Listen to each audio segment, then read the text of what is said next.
because it's almost perfect. Who, you? Yeah, I think it's good now. Okay. Just kind of speak up just to be sure. Yeah, I'll try that. All right. Doggone it. Stepped on You my get a awesome bulletproof intro and door. everything. I mean, a soundproof door. Yep. I've had this this mixer for months and finally able to put a little echo on my voice and everything. This is exactly what I wanted to do. Had that awesome intro, and now we have to go mess it up with all this. Oh, I tell you what. Anyway, all right. It is February. What's today? 16th. Yep.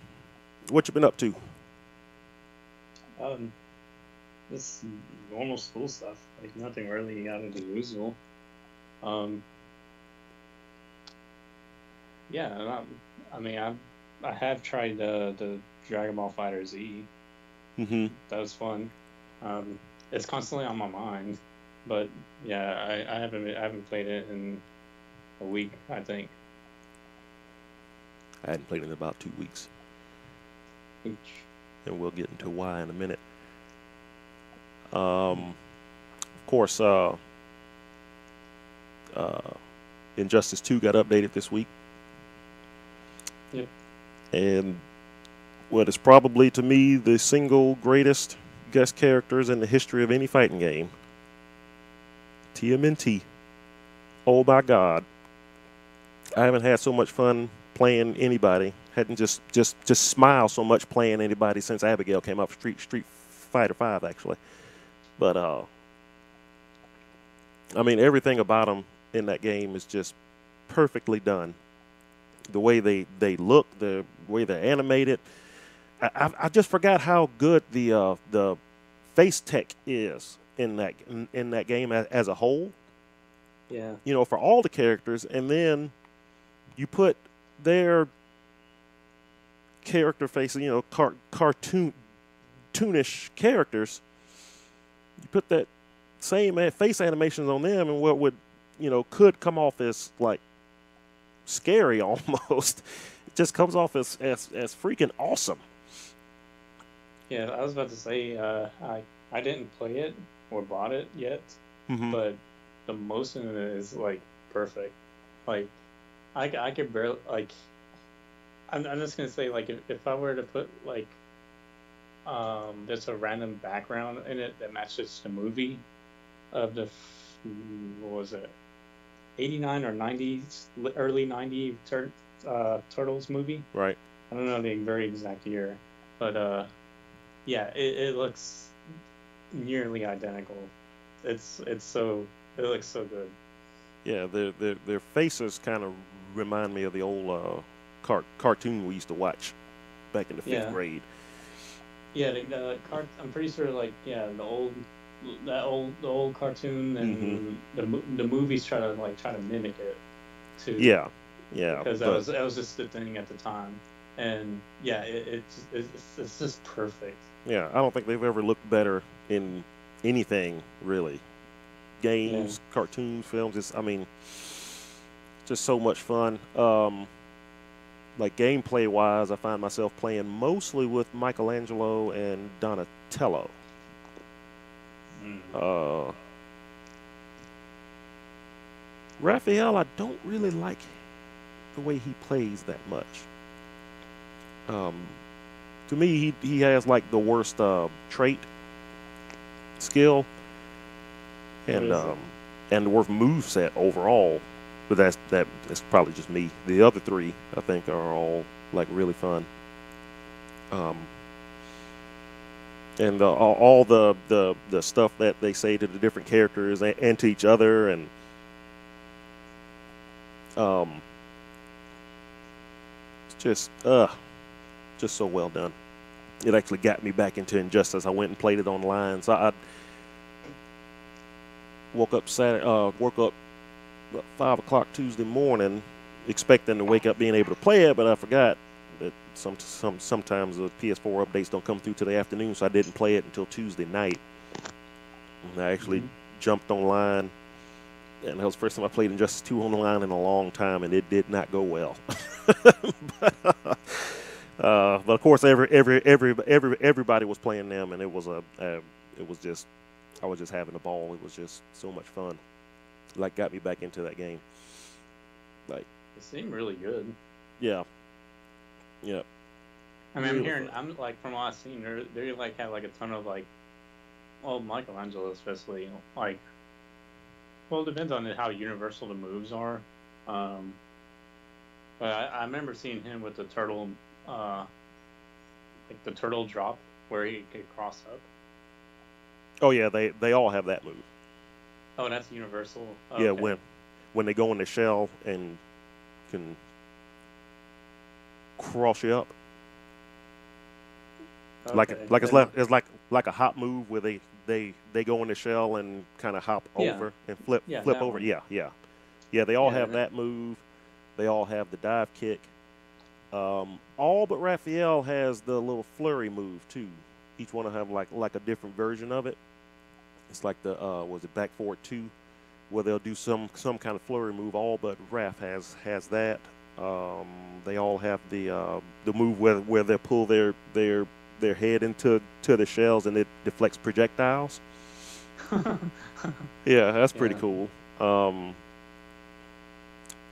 and then I believe each one of them also has a down back two move as well, but it's different. It's the same motion for each character, but it's different for each character. Each character does something a little different. Like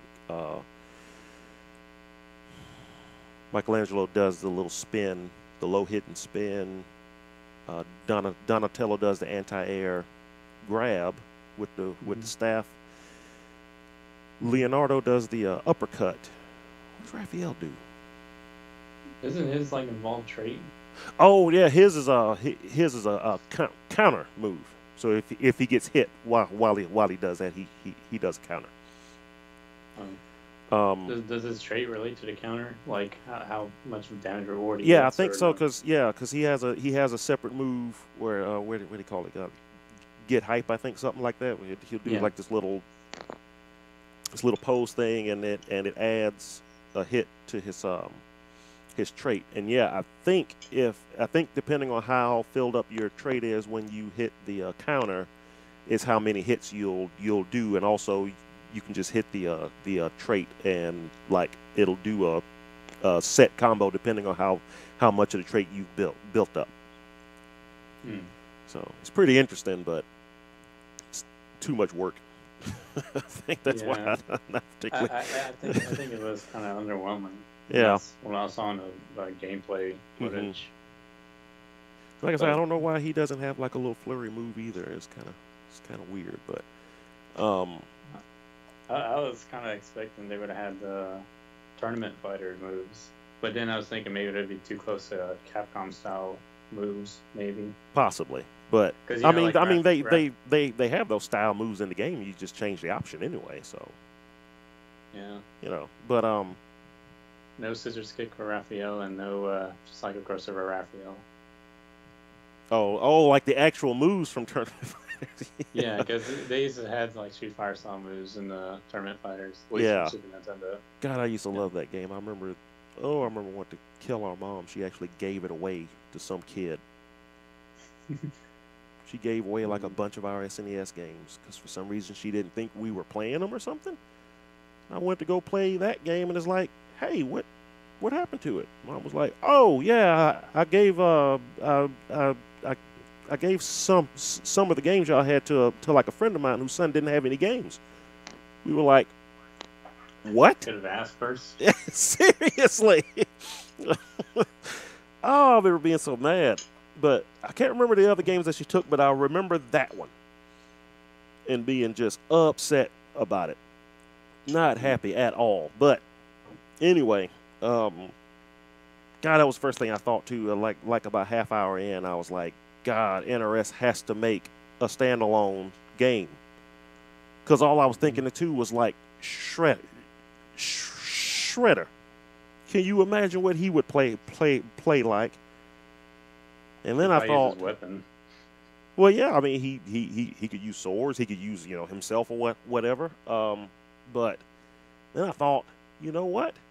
I wouldn't be surprised if he shows up in the next Mortal Kombat. He would be Yeah, the that would be perfect guest neat. character for Mortal Kombat because he's already a bad Yeah. guy, so he can kind of be more violent, obviously. Hmm. And can Yeah, you imagine the fatalities they would give him? I think it'd be sick. It would be hilarious. Hmm. So, but anyway, yeah. TMNT and Justice, big thumbs up. Can't speak any highly of him, any more I was highly of him. thinking maybe he might cut the ear off of someone for a fatality or something, just for a notion for the movie. Oh yeah, Didn't cut Splinter's ear off? I think. yeah, I think so. It's been years and years since I've seen that. Yeah, but all the little nods and Easter eggs and stuff in there is just so much of it. I love it. It's like obviously when they went to go put them in the game, the guys that did them there, put them in there and everything were obviously huge fans because there's a lot of stuff in there. Small stuff here and there and big stuff, and it's just very well done. NRS, very well done. Yeah, certainly. Motion capture pizza too. That is a interesting idea they did. Well, concept that they pulled out, and yeah, it looks like good pizza in a video game. Yeah, it kind of drives me nuts every time they throw it at the screen in the win pose. I'm like, what are you doing? You wasted it. Pepperoni and mushroom, my favorite. They take it, and they sniff it, and they eat a slice, and then throw the rest of it. It's like, it's a whole pizza, dude. What are you doing? Anyway. Yeah, I'm just wondering how that worked, the whole motion capture portion of the pizza. Did they actually put the little beads of where it captures on the pizza itself, too? That's a good question. Maybe. I mean, maybe exactly what they did. It's like, we'll put a bead, say, the 3 beads on this piece of pepperoni and 3 beads on this piece of mushroom and then some on the crust here. And that just shows you, how intent on being, just full-fledged into it and almost how much free time they have. Yeah. Who thinks about that? Well, they do. It's like, no. You know what? We have to do this right. It's like, okay, cool, I guess. Handled perfectly. Yeah. I mean, the results speak for themselves. I guess it works out.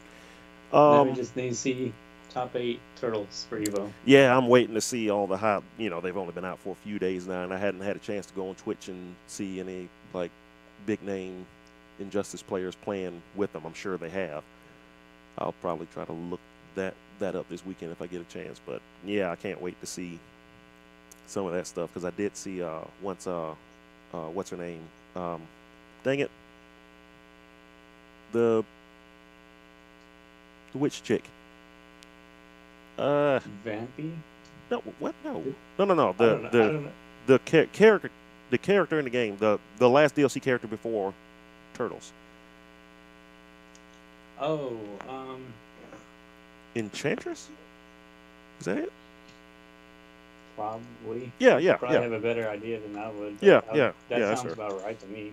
Yeah, I saw somebody playing her because I already knew she wasn't going to be my type of character just because of all the fancy stuff that she does and everything. When I tried her out, I was like, yep, she looks awesome. Probably never going to use her again. But I did watch somebody playing with her and all the crazy stuff she can do. Mm-hmm. So, yeah, I can't wait to see what the pros can pull out. Which one of the 4 will turn out to be the one everybody kind of will use at some point. I know something about Leonardo's got his flurry move is does 8% on block. Mm-hmm. Chip damage and everything, so of course folks will be spamming that. That's crazy. Yeah. You know he can do that. Yeah, he can. I just saw him as the well-rounded character. That's just how I always felt like when they always implemented Leonardo and the other like just about anything really. I just always hear that notion that he's kind of like well rounded, Hmm. and same thing for the games like when like the tournament fighters like he was like pretty much like Ryu had a fireball and a DP, Oh yeah, yeah. so he was kind of like he was kind of like generic and well rounded. But and like I mean, just looking at normal suits, like yeah, it's like yeah, swords. It's gonna be like usually it's gonna be either a mid range, like mid like above average, or it's gonna be really really good normals. Yeah. But when you have Donatello, that's hard. They're gonna make Donatello the best of normals, and Leonardo just behind it. Yeah. That's pretty much true in Injustice as well. He's got the longest range normals with the bow. Um, Speaking, have you played the Nintendo one, Turtles, first one? the first one, the one that everybody Yeah, thought was going to be the arcade game, but turned out to not be.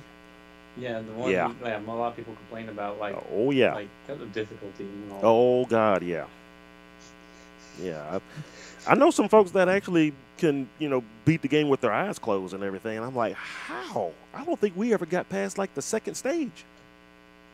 In that game specifically? Yeah. Really? Because I thought that was the one that a lot of people had a hard time with. No, that's what I'm saying. I remember hating it. I remember just absolutely hating it. I thought it was awful. So I remember before it was coming out, everybody just kind of assumed it was going to be like a version of the arcade game, which would have been awesome and everything. And then that came out. Yeah. And so, it was like, oh, that's cool. Still the first game. Starting the game get run over by the old car machine things, and you lost your own character just in that one vehicle. Oh, yeah, I did not like that game. I still don't like the game actually. To this day, I've never grown a fondness for it or nothing like that. I just thought it was horrible. And then they came out with the arcade game, and then they came out with what was the third game on on the NES? Manhattan Project. Manhattan Project. That's right. That game was great. Oh yeah, that was like a step up from the like it's kind of like one of those games where it's like, could you do something equally the same in terms of uh like overall appreciation of the game Yeah. than the previous one, and it did better. I feel like so. I Oh think yeah. that's just good alone. Yeah. You know? Yeah. Then of course the SNES came out, and Turtles in Time was the first one on the SNES, which was great. I always thought that game was better than the arcade version, outside of the fact, obviously, that you couldn't play with all four turtles at the same time. Oh yeah, and there's a reference to that in the game too. I think in the skateboard. Oh yeah, yeah. Let's see. After that, there was a Turtles game on the Genesis too that was actually pretty good. It usually gets overlooked because it kind of came out at the time that not a lot of folks were playing There was Genesis only anymore. two. As long as it's not tournament fighters, then yeah, it should be okay. Because the tournament fighters and the Genesis was really bad. I didn't know they put that game on there.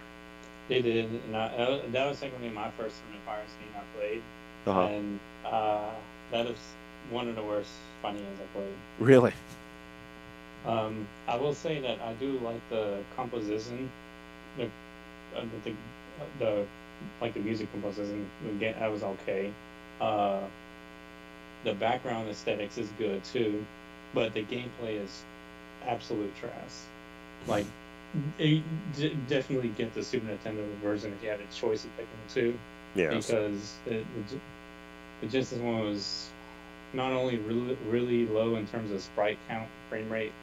The normals were like really small, like kind of like everyone was like dinosaur normals, except for like Casey. But like even that, like the physics, most like movement in the game was like really unorthodox.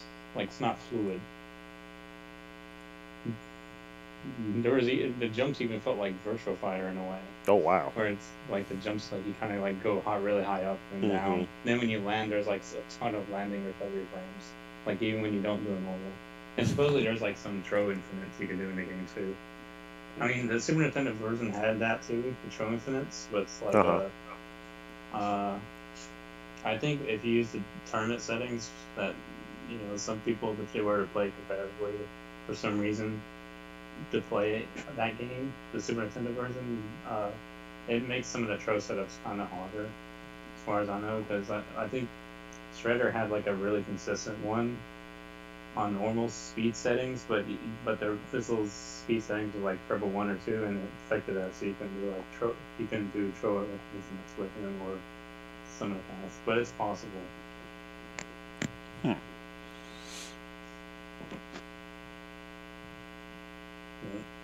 Yeah. So I'm trying to remember if I played any other Turtles games after the SNES.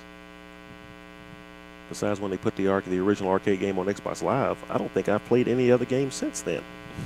Probably because they changed the entire archetype of the game. I mean, not the game, but the Turtle series by that time, because that's when they went Yeah. on to the whole 2000 engine TMNT. Mm-hmm. It was like different. So like That show was actually really Probably. good, though. The show itself was because it was more based on the original Garage Comics, comics. yeah. Yeah, that was the one thing I thought too. It was like, when I first saw it, and like well, I didn't actually watch an episode, but heard about it. I saw previews. Mm-hmm. Yeah, I kind of gave it that stigma that it just wasn't like old Turtles cartoon or movie style, and Yeah, I didn't like the whole boxy looking art style that I the actually show did. I had. actually liked it a lot. Yeah, I like more the whole like appealing, like, I don't know. It had like a little funny cartoon look that the old nice cartoon had. I like that more.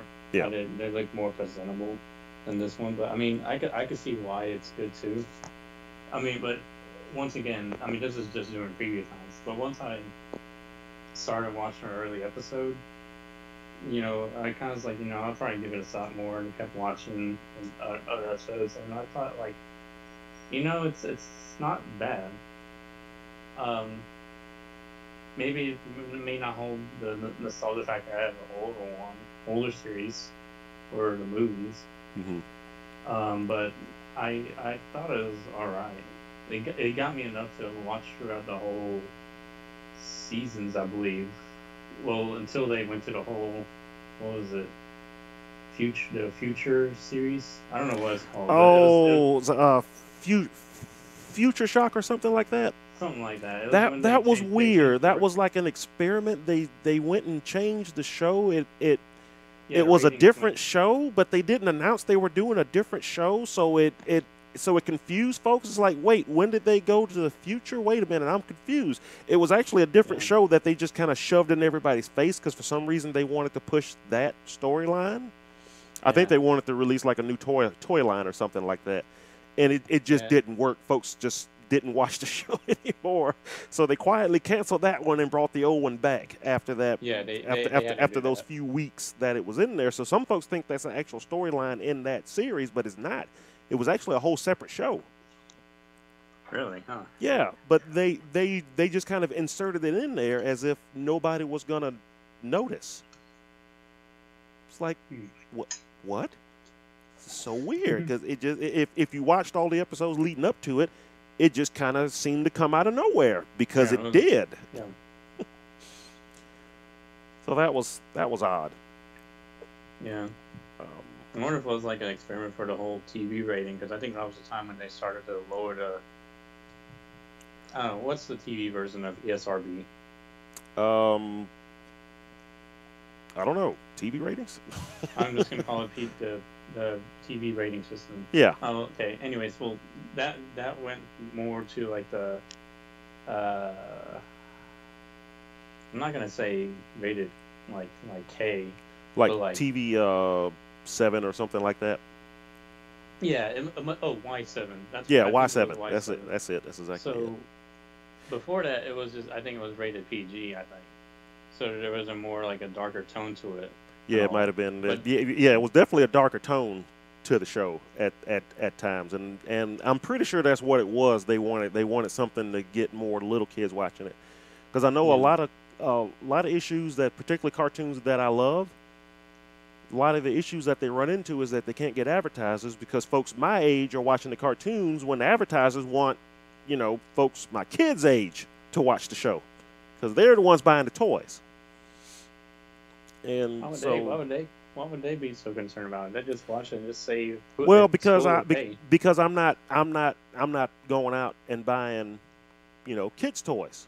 They come out with a nice, 12-inch action figure or something like that. I might think about it, but the regular, $4 or $5 kid toys that they throw in Walmart and whatnot.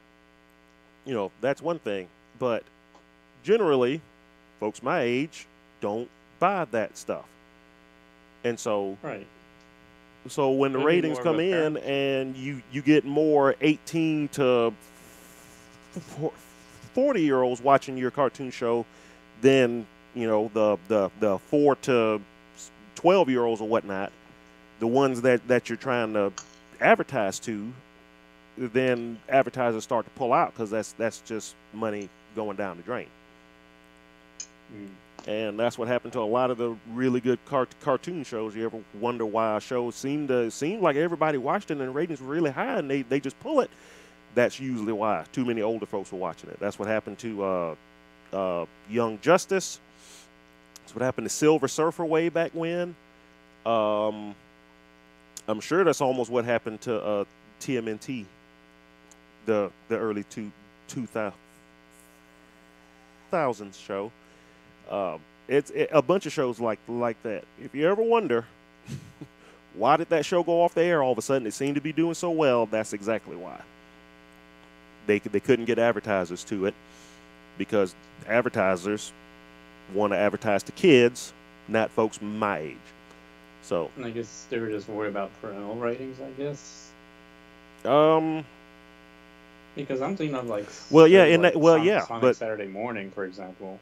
Like that was kind of, that was just something I remember hearing a lot of people talk about, and then just went out there. So, well, yeah, trust me, they wanted to bring the age, the age rating down so that to attract a younger audience, to attract advertisers. Everything always goes back to advertisers. That's how they make their income off the shows, selling advertising. And as you said, as the show started to get a lot more dark at some points, that's why they did that whole other series to have something a little more lighthearted and kiddie. But then the ratings took a nosedive because folks my age, well, I'm not watching that anymore. And now nobody watched the show, which is again why they just went ahead and brought the other one back. So. Better to have more ratings than almost none at all. So I guess that's the way it worked out. So we didn't get to talk about the local event stuff. Yeah, I know. That's what I've been trying to get to, but we've been talking about this for too long. TMNT, Injustice 2, awesome, in short. All right. Local events. All the ones I could find were this Sunday at Korabi Bubble Tea. I've never heard of this place before. Yes, this is actually brand new, I believe, right? As far as I know. Yeah, because this was from like a recent group. I think it was primarily for the Dragon Ball FighterZ. Yeah. Group that was just created. And what's weird was I thought it was Monday at first. No, it's Sunday. Yeah, it's Sunday when I checked, like now, like today, and I think yesterday. But I thought before it was like saying Monday. He might have fixed it. I don't know. But Sunday at 4:30, Dragon Ball Fighters play session at Korabi Bubble Tea, 3821 Airport Boulevard here in Mobile. I might go check that out. I have a new client I'm meeting on Sunday afternoon, and depending on how long that goes, I might go drop in and check that out. Then, of course, next Saturday, the 24th, Gamers and Geeks is having the Hidden Power. Well, the Smash League going to be over there doing the Hidden Power Smash 4 Melee PM. That's at Gamers and Geeks here in Mobile. And then only other thing I could find was not next Saturday, Saturday, March 3rd, South Mississippi Smash Crew Revival over at the Wayward Kraken, 871 Howard Avenue in Biloxi, Mississippi. And they're doing, I think just Smash 4. There might be other stuff too, but I know it's a Smash event though. Okay. Let's see the ongoing weekly stuff. Yeah, when I was checking out that place's Facebook page, found out that they're doing a bi-weekly Smash 4 thing there too on Tuesdays. The Nightmare in Mobile bi-weekly. So that's also at Korabi Bubble Tea here in Mobile. Secret Power, I presume, is still going on Thursdays. O'Reilly's Downtown Throwdown in Pensacola, still on Mondays. And yeah, that's all I know about. So I don't know if you have any events over on your side of the state line over there.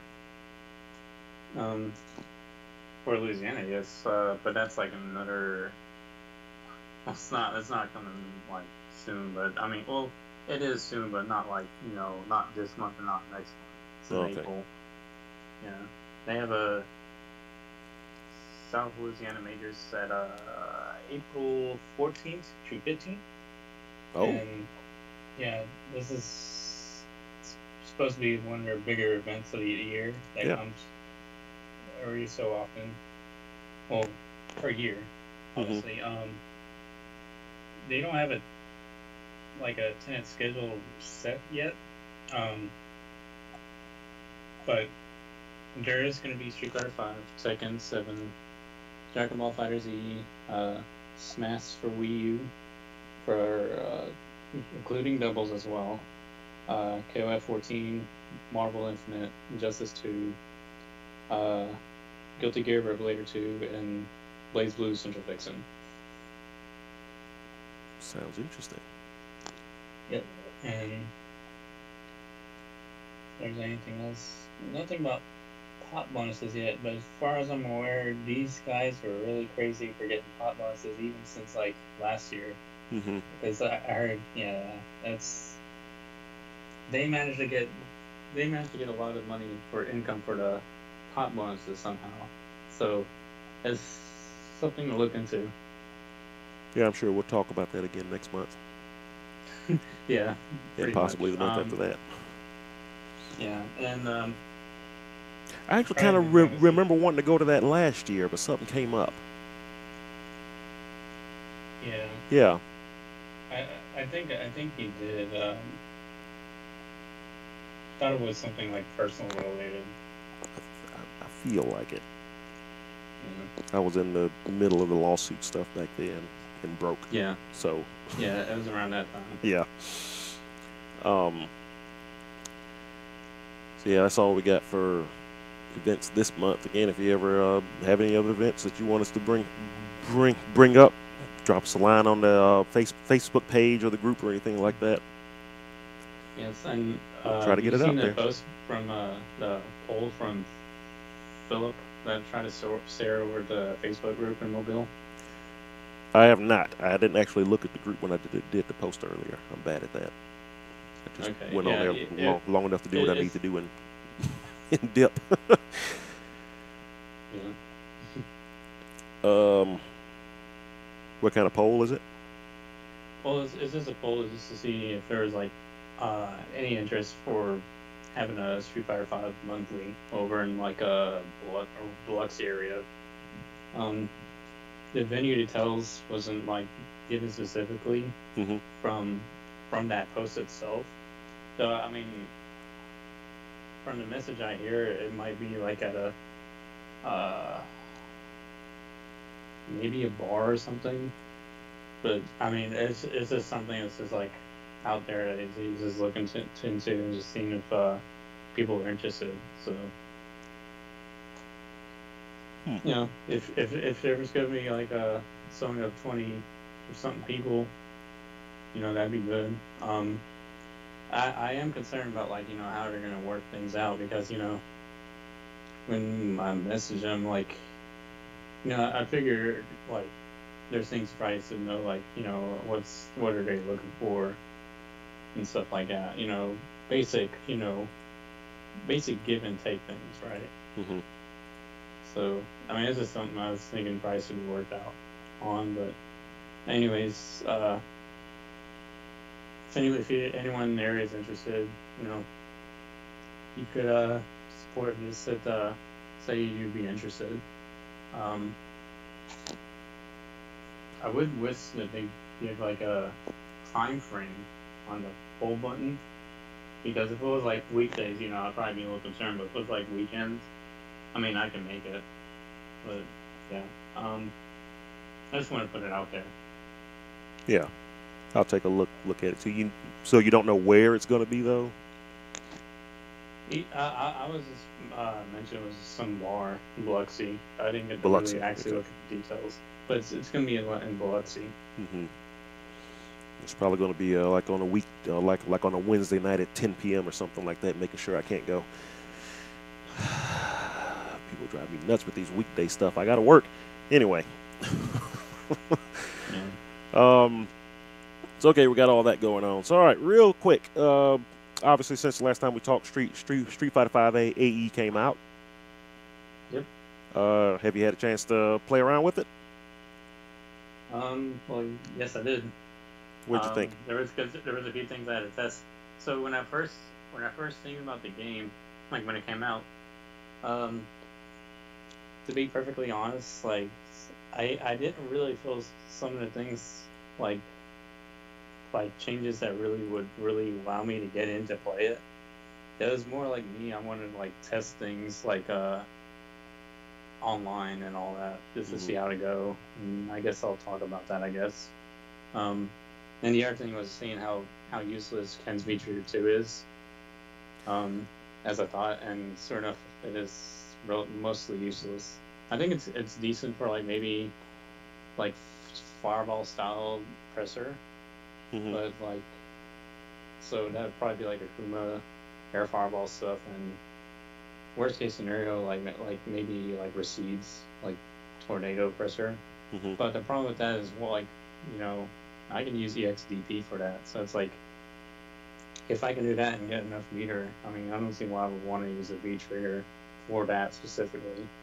And as far as I know, the damage conversion off of it really isn't like that, overwhelming. So I just feel it's like a waste compared to V Trigger 1, Hmm. especially when you consider utility and safety. And it's just weird to me because it's like, I know some characters like Zeku probably doesn't get much, and his V Trigger 2 only counts as a DP, and he doesn't get anything off of that. Right. Um, I don't know if it has crush counter properties or not, though. Maybe it does. I mean, no, I mean, maybe it probably doesn't because of the whole class and all that. And the reward is really minimal. But, uh, yeah, I don't see the relevancy of using Ken's V triggers here at the moment. I mean, you don't have, I mean, it's not a game breaker to not use it. I mean, V trigger 1's still strong. So I can't complain about that. So Well, speaking of that, yeah, you seen the whole thing going on with Chris T? I heard something. I saw the book cover and it made me laugh. Oh yeah, What yeah, was it? yeah, The was it like the Daigo book, the will to keep whining or something like that. yeah, So what is it? yeah. That's He's asking Ken he's players basically to stop playing Ken until they fix him. yeah he's basically a bitch. So yeah, he's been like this since forever. Yeah, So yeah. It's kind of one of those things. Like, I mean, is this really a surprise? But um, I mean, yeah. okay. First of all, Ken's V Trick Trigger 2, I actually like it. Really? Yeah, but I'm not a Ken player. It seems like Ken players despise it, but somebody like me who just kind of just went to use it just to try it, I I thought it made them fun personally. Now, Yeah, I I mean, think folks, if I it's think for folks fun want factor, to yeah. use it. Folks want it to have like invincibility, and they want to use it like a super move. And I think the intention of it was to be used as a As a combo combo extender. extender or ender. Hmm. Yeah, and so that's how I went into it trying to use it. But I think other folks are trying to use it as like you would use it for him back in Street Fighter Alpha or MVC2 or something like that. Wait till somebody jump in and hit it. But that's not the way it works. Yeah. I mean, the problem with it as a combo extender, it's like some characters that have the same, two bars, V trigger, they usually could make it safe upon cancel, so you Hmm. can't be punished on the way down Hmm. because they don't make themselves totally unsafe. Right. Um, so there's that. And there was another thing I just couldn't having trouble recalling to consider. I mean, I was gonna say momentum stuff, but no, that's not true. I think it's that afterwards you also like for some characters you probably get a mix up potential too off of it, like a a pun use, but like for the most part, I think the very first part of making it safe. Oh, hitbox. I can't believe I missed that. Hmm. Yeah, if you hit it at certain spots, this was actually the first thing I test. If you can do low strong cancel V trigger too from a certain distance where you assume the low strong freaking will counter poke. It'll counter poke someone from a distance where if they did nothing, it wouldn't hit them, but if they did a button somewhere between their and it's relatively close, we'll say, and it hits and V triggers.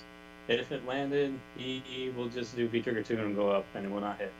And once I saw it, I was like, yeah, this isn't going to work for me because other characters they could get somewhere out, they could get something out of it. And on top of that, it doesn't matter if you couldn't. Uh, you're totally unsafe if that ever happened. And I just feel it's inconsistent at that point.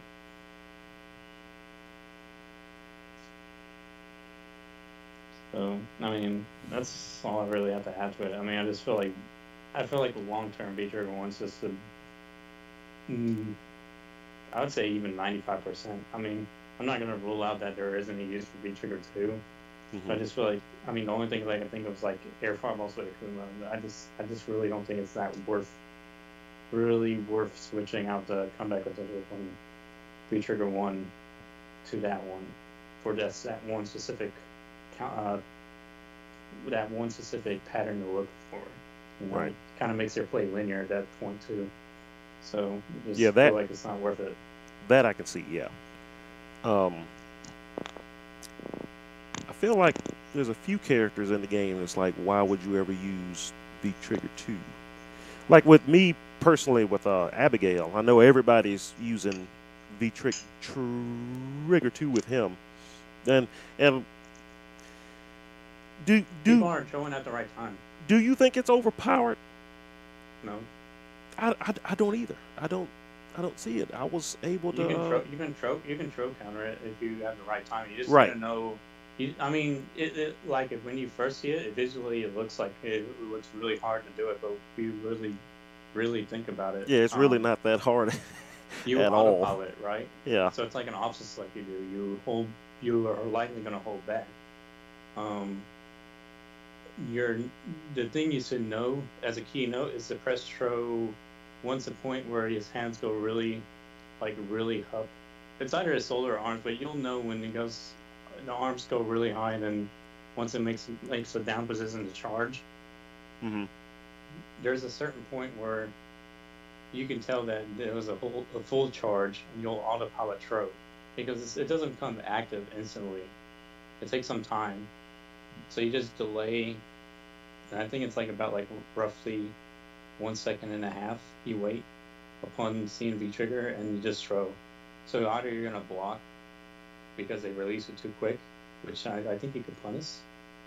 I never tested that, but I assume it's punishable, right? With the what now? If you did V trigger 2 from Abigail, the non-charge, like you just did it quick, That's punishable, I believe, right? I don't know. I don't use it. I've used it like twice, and I just didn't care for it. I'm just gonna assume it is because most forward advancing moves in the game universally seems to be unsafe. This is Mercedes probably like one exception, right. and EX moves. Some EX moves make that exception too, but this isn't the case of an EX move. But I mean, it is a V trigger thing, so that's why I wasn't certain. But I'm gonna assume it is possible because of that unblockable effect that they have. So they try to balance with maybe an unsafe if they did it rule slightly early. But the thing is, I think if you will wear the pattern and you autopilot option select it, like you'll just be able to handle it. Yeah, it's just fine. And everybody kept telling me when we me and Sam went to what was it, that tournament we went to out in Fort Walton, which was a lot of fun, by the way. You should have came. Everybody was asking about you. Yeah, I'm aware. I wish I can, but I couldn't. Oh, that was man. Yeah, if I came in fourth, for crying out loud, with the guys that were there was a lot of good players there, and but either way, everybody there was just like, oh yeah, it's just this, that, and you can't jump over it, and I was jumping over it left and right. And I would throw them out of it, and it was just like it's not what everybody's trying to make it out to be.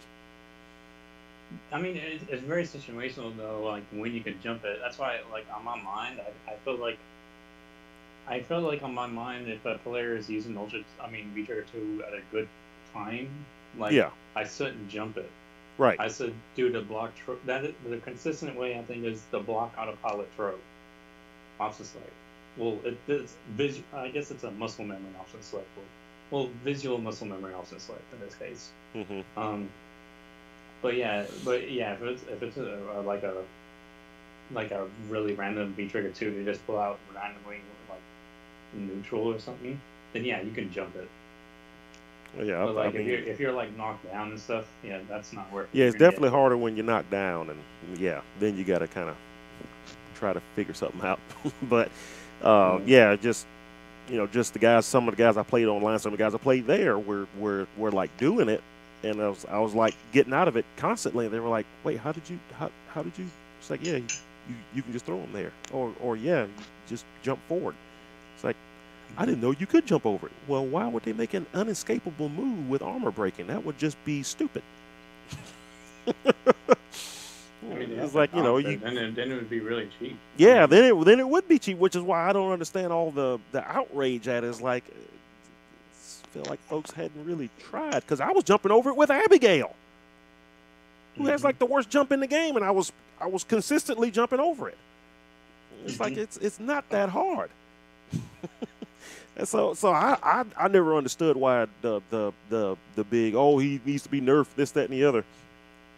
No, I think he's fine. I don't understand why he got a little buffed here and there though. I mean, his buffs were minor, but they were plenty. Yeah, I think the links from the low sort into what was it? Either stand sort or stand jab. I don't know which one it is. It combos now. I think that is actually his duck and short.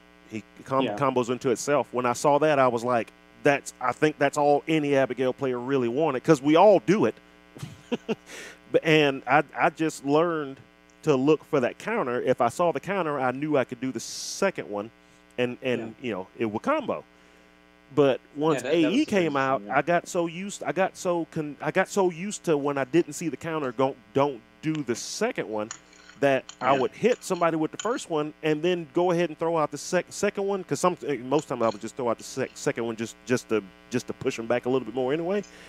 And I forget at the time I was forgetting that it comboed into itself, so I'd light kick, but then I wouldn't do anything because I didn't see counter, so I wouldn't do anything after the second kick. So you would see me do the first couple weeks it was out. You would see me do light kick, and just stand there. And it's like, oh crap! I forgot it combos now. That's awesome. So, yeah, that's great. They actually improved the sweep when they adjusted the hitbox of his sweep. I thought for sure they must have made it worse, but they actually made it better. and I understand why too, because of something I would always try to do if I get a like a knockdown and I wanna do like a uh, as somebody's waking up, I'll try to do like a crush counter sweep with the first hit of it, but sometimes the first hit of it would miss. It would be too shallow. But what I always do if it hits, or no matter if it hits or blocks, I'll go ahead and pop V trick trigger. If it hits, obviously I can keep on comboing with fierce punch or whatever. If they blocked it, I was safe. Momentum. Yep. So, but when I realized that the adjustment of the hitbox wasn't to make it worse, it was to make it better. Well, now that's just easy. You could be dang near halfway across the screen, and I can still do that now. It's awesome. I love that. They made they make his light punch better. They made what else was better? Like I say, it was minor things. Better. Huh? They made Abigail better. They just overall made Abigail better, yeah. And I mean, I appreciate that. And I was talking to somebody there about this too. It was like, why do you think they buffed Abigail? And I was thinking, personally, I'm thinking because the Japanese thought he was always weak. They always considered him like one of the worst characters in the game. Yeah. And all the tweaks came from like Japan, and in their mind, Abigail was weak, so we have to help him out. I don't think the rest of the world thought of him as one of the worst characters in the game, but when the tweaks came in and to help him out, now all of a sudden everybody wants to throw him up at the best, one of the best characters, and I'm like, I don't think so. I don't know. He still has the Gal issue. Gal and what's that? Just any zoner, zoners might give him a problem. Mm-hmm. So that's just always something to be concerned about.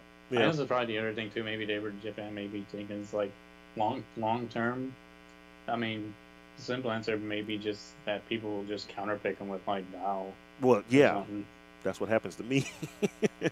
Although I did play this one guy. Who did he play with first? I think he played Akuma, and I just completely destroyed him. So he switched over. No, what Akuma? It was not Cammy. That Cammy player destroyed me. It's the other guy that almost beat him. I can't remember who the first character was, and I beat him pretty bad. I was actually afraid to play him because I watched him play another guy, and he was like, this guy's really good.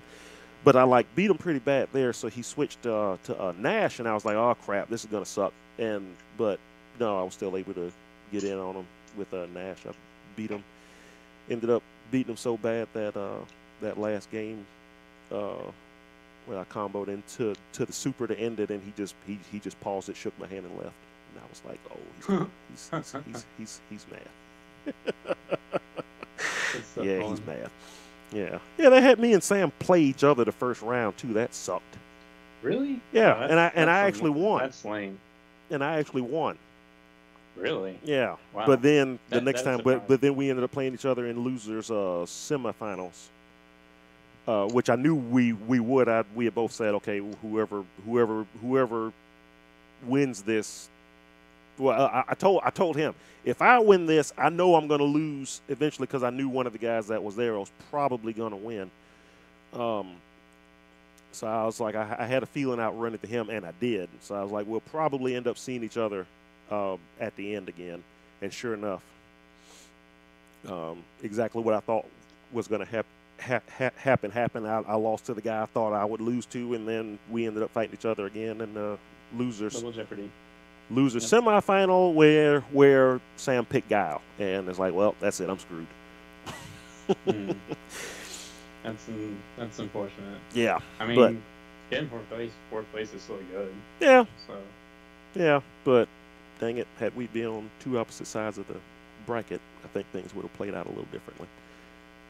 Did Sam win it all? He came in third. Really? He ended up losing. He ended up losing to the guy that came in second. Yeah. What characters did they use? I mean, am I familiar with them? Well, Cowman won. So that's the Oh wow, was he using Nika still? yep, Wow, yep, yep, yep. that's a soccer. Second place was Ryan, who's a really good Cammy player. And on the way there, actually, I asked Sam if was he weak against anybody because I was trying to think of who all could be there, and I thought there was a chance that he would show up. So I asked him, was there any characters he was weak against, and he was like, Cammy, and I was like, oh.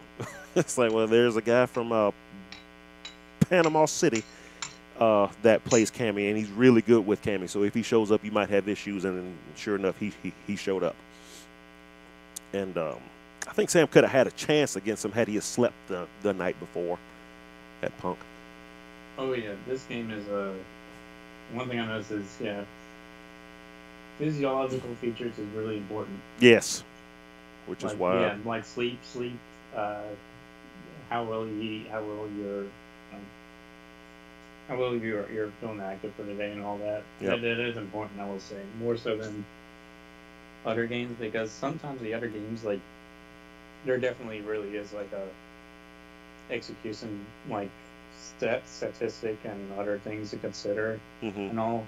I feel like Street Fighter 5 is kind of like decent to approach in most cases. I mean, yeah, you probably do need the time to learn the patterns of people.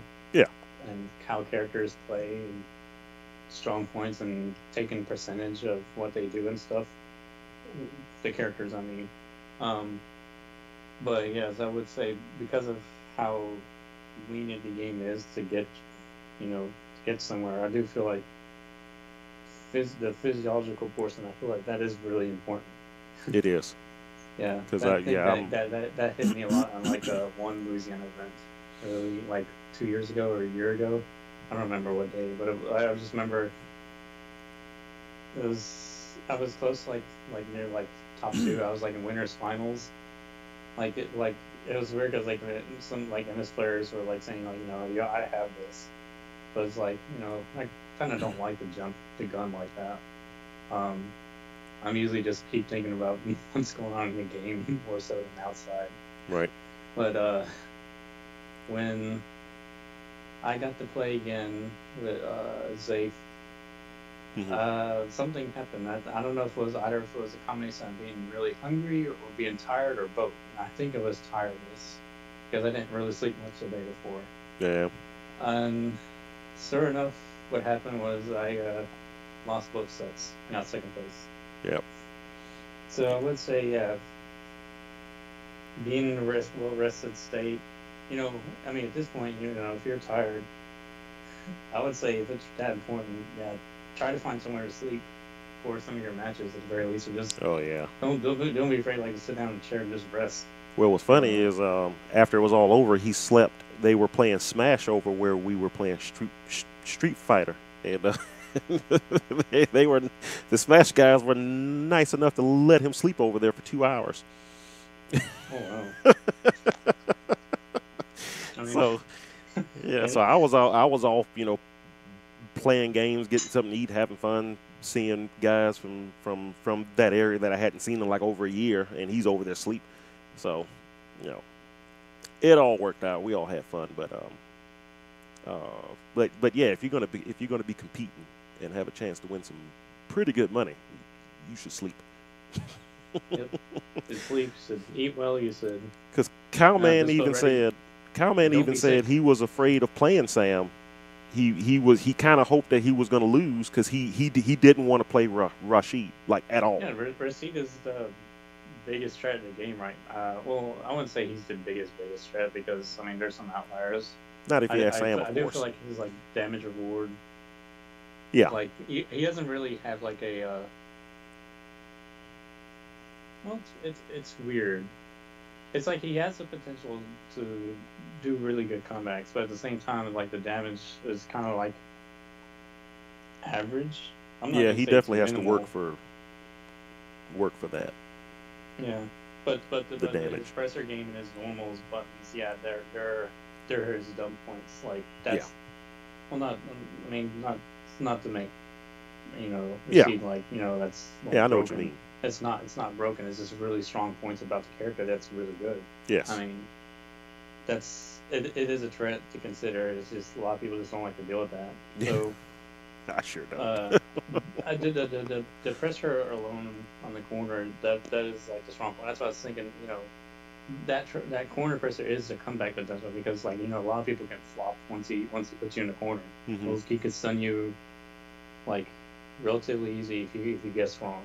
Yep. So or react wrong or whatever, or if you're not even ready. That's probably the thing maybe that. Or if it's me, Power Man as soon as probably I get was stuck in worried the because corner, all he does is duck fierce punch, and I'm done. yeah, It's I like, mean, well, I there's heard nothing I like can do about this. yeah, So, I heard it's like hurt box is a little extended, so it might be better to lift on this. But if it's still remotely the same as before, it's gonna be not only hard to jump punish, it's also gonna be hard to well not even jump punish, like jump get it to person and block may be hard too. mm-hmm. With punishing maybe uh, just as hard too, but again maybe that extension did affect that. That was just something I didn't really get to.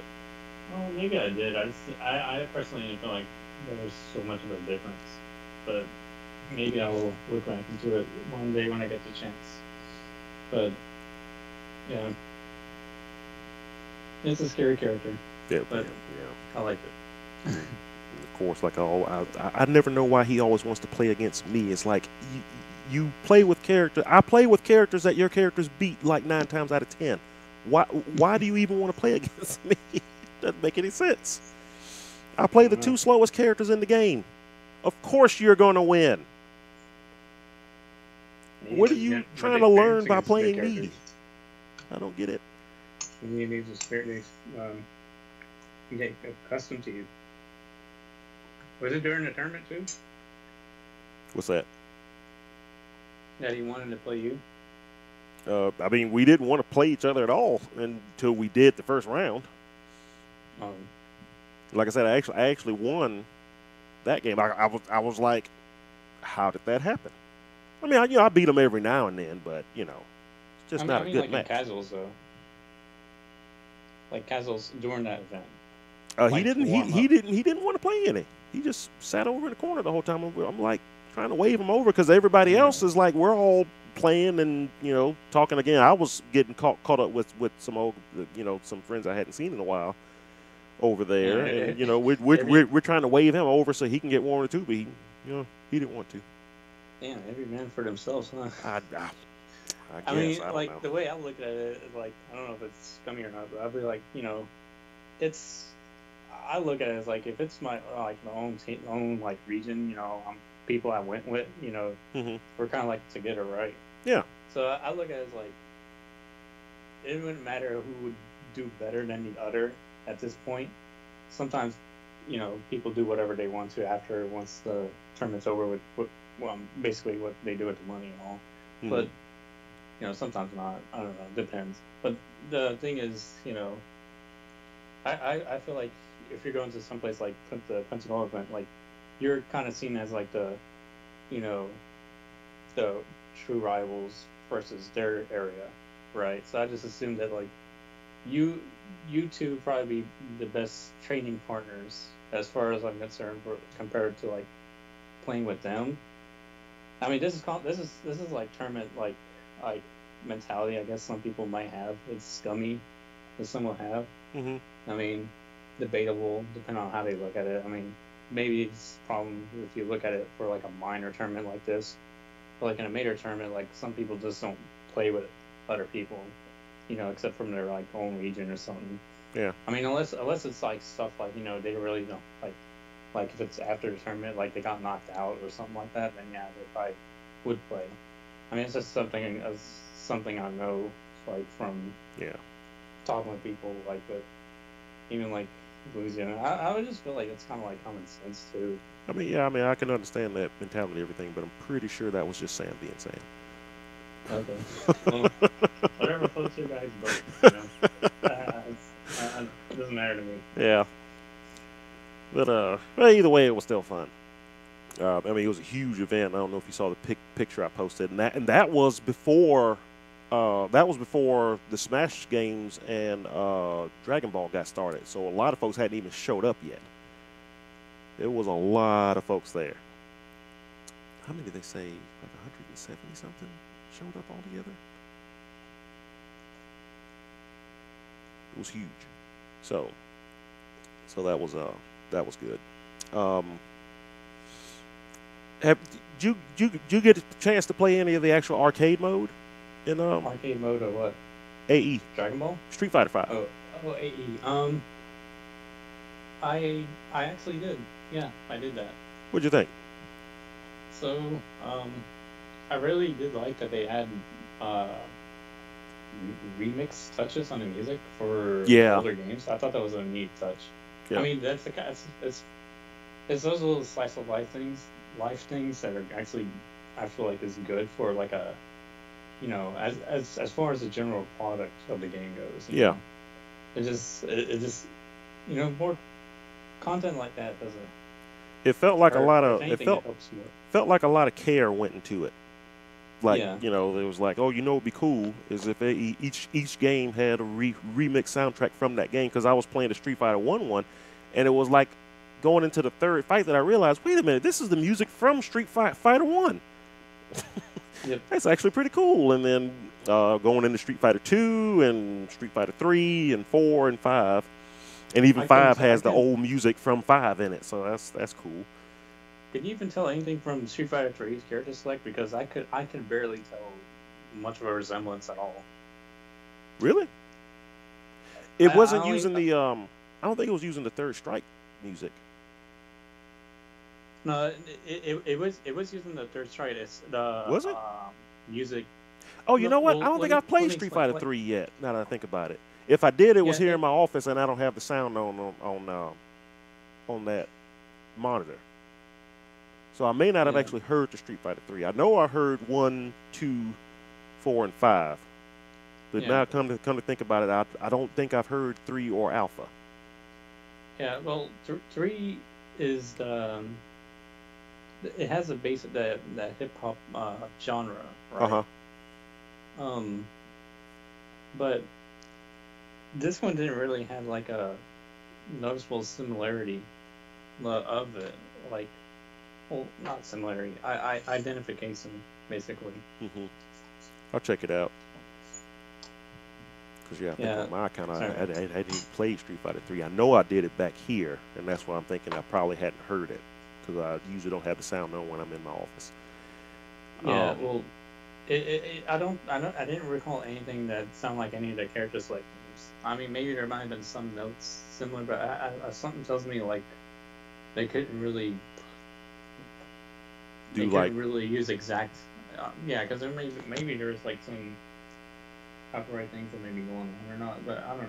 Maybe it is really similar for a remake, but I'm just saying from playing Third Strike and listening to it, I found it kind of hard to pick up anything that sounded remotely like it, other than the theme of the instruments itself, the style they wanted to go for. I mean, that's the only thing I could pick up, but the notes and everything else, like, I didn't feel like it matched. I'll like check it out and see. Wouldn't surprise me if they went back to like the first game or even Second Impact and just use that music that I know they have the rights to. Oh yeah, I mean, if they were playing that, yeah, I can, I would be able to recognize that, and yeah, it didn't sound like they used that either. Yeah. I mean, unless there was some really weird collab that we're doing with all three together to make it sound like really different, but no, there wasn't really any of the what was it? New Generation and then Second Impact. Second Impact, yeah. Yeah, those two had their own genre, and I don't remember hearing anything that sounded like it as far as I know. Oh, anyways, yeah, it was nice that they did all that for as part of the anniversary, just to go over two of the other Street Fighter games on the arcade hub. That was nice, and the ending cover photos a little neat too. Yeah, they kind of the Balrog one in Street Fighter 1. Have you seen that one? Nope. Now, my understanding is that the way I interpreted it is that they're saying that Balrog is not Mike from Street Fighter One. Mike from Street Fighter One basically, like, was it Balrog One, but for some reason Mike took all of the acclaim of it. And I think they were kind of insinuating that Balrog, the boxer that Balrog killed in a boxing match, was Mike from Street What? Fighter One. Yeah, that's kind of the way I took it, because that's always been some folks at Capcom says Mike is Balrog, but some folks say that that Mike from Street Fighter One's not Balrog. So to me, that ending kind of put that out there. It's like, okay, Mike's not Balrog. He's a guy that was basically posing as Balrog back in Street Fighter One days. Obviously, M. Bison in the Japanese game, but he was basically a guy posing as Balrog. So Balrog killed him. Wow. Yeah, that's kind of what I picked up from that. I thought it was pretty funny. And then all the little extra stuff to unlock the hidden characters, and even having Akuma as a hidden character in Street Fighter 2, in the Street Fighter 2 chain. Play as Akuma? Yeah. I think so. But if you unlock them, not unlock as a playable character, but as a hidden boss. Oh. You know, just like he I was that, in the yeah. original in Street Fighter 2, Super Street Fighter 2 Turbo, right? That's when Yeah. he first showed up. I wonder Yeah. if the character code works. Like, if you can use, like, the character code on a menu, and if it gets you Akuma. Like Shin Akuma? Yeah, something like that. If you can actually play as a Akuma or something like that. I don't know. I feel like I definitely would have heard about that if it Yeah, if I it didn't was. hear anything about it, so I'm guessing it's just not a thing yet. I mean, if But that would've been that the first elite thing I boss would- rush mode, whatever comes in, you never know. Yeah. Speaking of that, all the stuff that's talked about coming. Well, okay, so Blanca is coming out next Tuesday. Oh yes, Blanca. Um, looks interesting. I've never been a fan of his at all, so it's like I'm not exactly thrilled to see him He come looks back. great. But for fans, I think for fans of him, he looks like he should be enjoyable. Yes. Yes. Can barely distinguish it from your average plus doll you see in the store. It's really good. The story costume. Yeah. It's like That is crazy. the best part about this is it's not even a paid costume. yeah, it's just what's in the game. You can beat story mode and get the costume. Hmm You know. I presume he's wearing that costume because he's probably working in the arcade with Sakura, because they kind of hinted that he was there in her story mode. Yeah, it makes sense if she's an arcade worker, and I know Blanca's with her a lot. Yeah, so he's Yeah. that's probably like his mascot outfit or something. That's my assumption. It's not a bad concept. Yeah, But that's good. but it looks actually really good. Even though Yeah. it's goofy as it is. It's like, what? Am I playing as a plush doll? Yeah, more or less. I can't wait to see it like in motion. I didn't see either the Winter Stays On or the Capcom Fighters streams when they were showing them, so I hadn't actually seen them in play yet outside of the original trailer. So I'll probably see it soon. Though obviously I'll jump on and use them and try out some stuff, but I can't see myself using Blanca like at all, unless he turns out to be a really good counter pick against Rashid, and then I'm using him all the time anytime I play Sam. Yeah, Screw that guy. You might not like Blanca, like if you're using Abigail, I think, unless you have like Super maybe.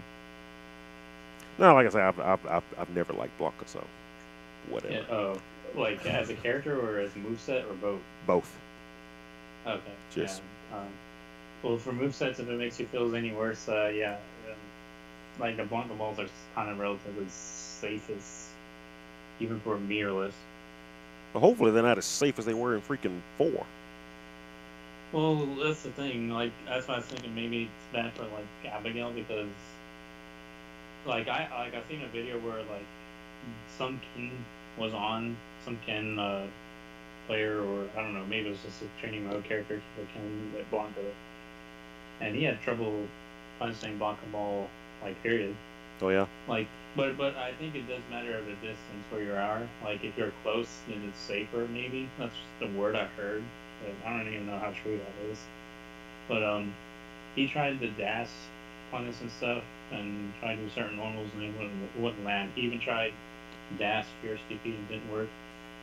But I do feel like Ken can punish it. I didn't see him try the EX Tatsu, and I didn't see him try V skill. Hold. I'm pretty sure. I have a feeling one of the two or both will punish it. But for Abigail, yeah, that's what I was concerned. Maybe someone like him can't punish it at all. So it's like, free Blanca Ball, can't do much about it. Unless maybe we have Super. I don't even know if Super will reach that far. Probably not. For Abigail? Yeah. I mean, it reaches pretty far, but I hadn't seen it. I just hope it's not T-Hawk all over again. That might be T-Hawk. That match in 4 was free. All Blanca had to do was roll. There was nothing T-Hawk could do. Yeah. Nothing. His kick wouldn't reach. Nothing would reach. Fast moves wouldn't reach. He couldn't get over fast enough to do anything about it. It was just awful. Yeah. Awful. But again, I think for Blanca fans, he looks like I would assume Blanca fans will probably. I mean, they're probably just glad to see their character back either way. So Yeah. I don't know if it's gonna. I don't know if it's gonna be enough to get like Harry to start playing again, but. Yeah, that's a tough one. Well, I don't know. I said that's a tough one, but then again, I'm like, he's probably the person. Like, some people may just, He'll hop back in. I'm positive he's gonna try it. Oh yeah. He'll low key hop back in and give it a try. Play a few fights and then say Street Fighter 5 sucks. So we all know how it's gonna happen. Yeah. But yeah, so some folks are bringing up the fact that it's only been a month, and we're already getting another new character. Yeah. Instead of the 2 months, like we had been used to, or 3.5.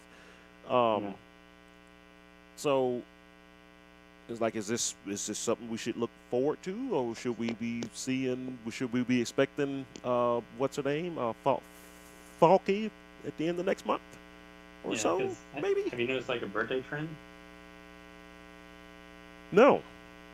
I think they were released like on birthdays, right? Or the trailer at the very least, or something. I think I read something where Blanca's birthday was like either just happened or is going to happen next week or something like that. Yeah.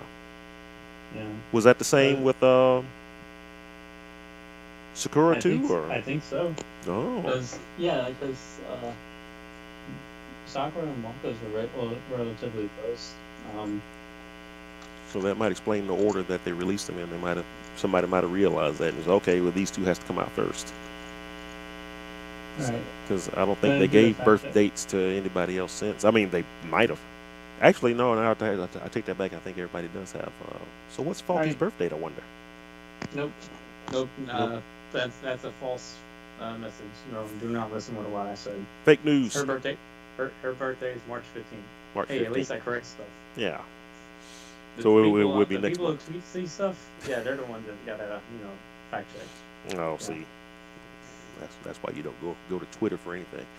False advice, especially for Street Fighter stuff. I kind of hate it when I see like a lot of like these tech video stuff, and it'll be like really popular, right? Mm-hmm. But a lot of this stuff is like stuff you can like back rise or like back roll or quick rise. Mm-hmm. It's not like a true mix-up thing you can do if it's not like consistent in the first place. So I kind of don't get the point of those most of the time, because there's usually a good wake-up thing to do per character basis and position. I mean, it's only going to catch people off guard for the ones that are really aren't familiar with it at all. But I mean, for the most part, like for example, like back roll is really consistent, but like uh, it also depends on what they're doing. Pun like if they're going right to the air or something like that, then yeah, you may have to quick rise. But, So, so in other words, the only folks that will run into that is if you're not Ace Combat. well, That's what I heard. no. You're awesome and everybody else sucks. We get it. Get off your high horse. Jesus. This would be, I don't know. This would be things that people know. Things that everybody should know. Yeah. I still don't understand how everybody can't do their own tax returns. Who doesn't know how to do their own tax returns? Idiots. Anyway. I don't have a business. You don't have to. Anyway, don't even get me started on that. So yeah, but everybody's starting to wonder is if a new character every month is the kind of the cadence we're looking forward to now. That would take us pretty quick through the year. So that would be Blanca this month, Falky March, Cody in April, G in May, Sagat in June. Now, if they want to hurry up and get Sagat out before Evo, sure, that makes sense.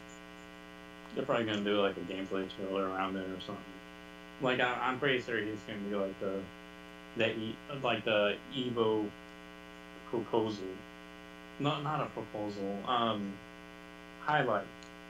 Like there's gonna be something to highlight for Evo, that's for sure. And I'm pretty sure they're probably gonna highlight like a gameplay thing with them. Or See something. that? Yeah, that's what I was thinking too. Now, you know, with the stuff that folks are saying is gonna happen with season 3 for the rest of the year, so you know, taking most of that stuff with a grain of salt. But so far, particularly one of the guys, everything he said so far has come true. So it's like, I don't know. He might know what he's talking about.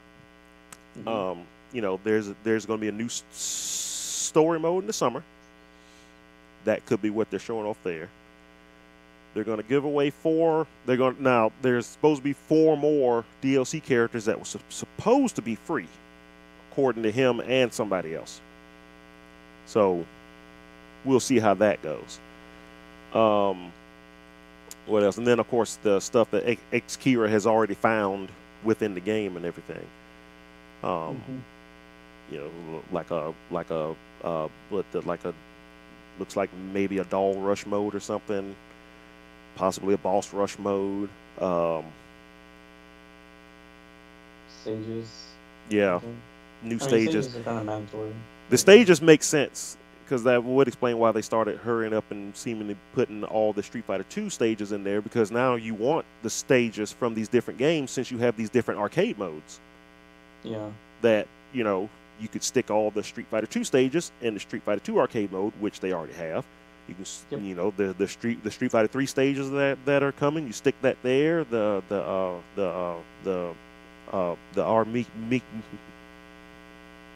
Mika stage remake, obviously you stick that in alpha. I was still hoping against hope when they were coming up with new V skills and stuff. It's like, oh man, just make her V trigger 2 where she jumps on the ring ropes from Street Fighter Alpha 3. Dang it, that would have been awesome. Just have the stage slide in like, in their intro? No. You know how like in Alpha 3, some of her super moves, the ring would slide in from the side of the screen. Yeah. Ring did pop up when they did supers. Yeah. Now I was hoping when they were talking about, you know, new V skills and V triggers and everything, that her V trigger 2 would be that. You know, something with the ring coming in. I thought that would have been hilarious. And of course, with all the extra battle stuff, they could definitely do that. They could make a version of her where she does crazy stuff like that. Hell, it could be in her stage, even. I mean, I doubt it, but they put the fence back in Spain. You never know. But what move would she use it with, though? I guess that would be the question. Either way, Um, I'm interested to see what they do with the release of the characters and everything, but I don't know. I don't think. Well, I mean, just don't know. So far, Capcom seems to be doing everything better these days. You know, they already Yeah, they're announced all the doing. characters up front.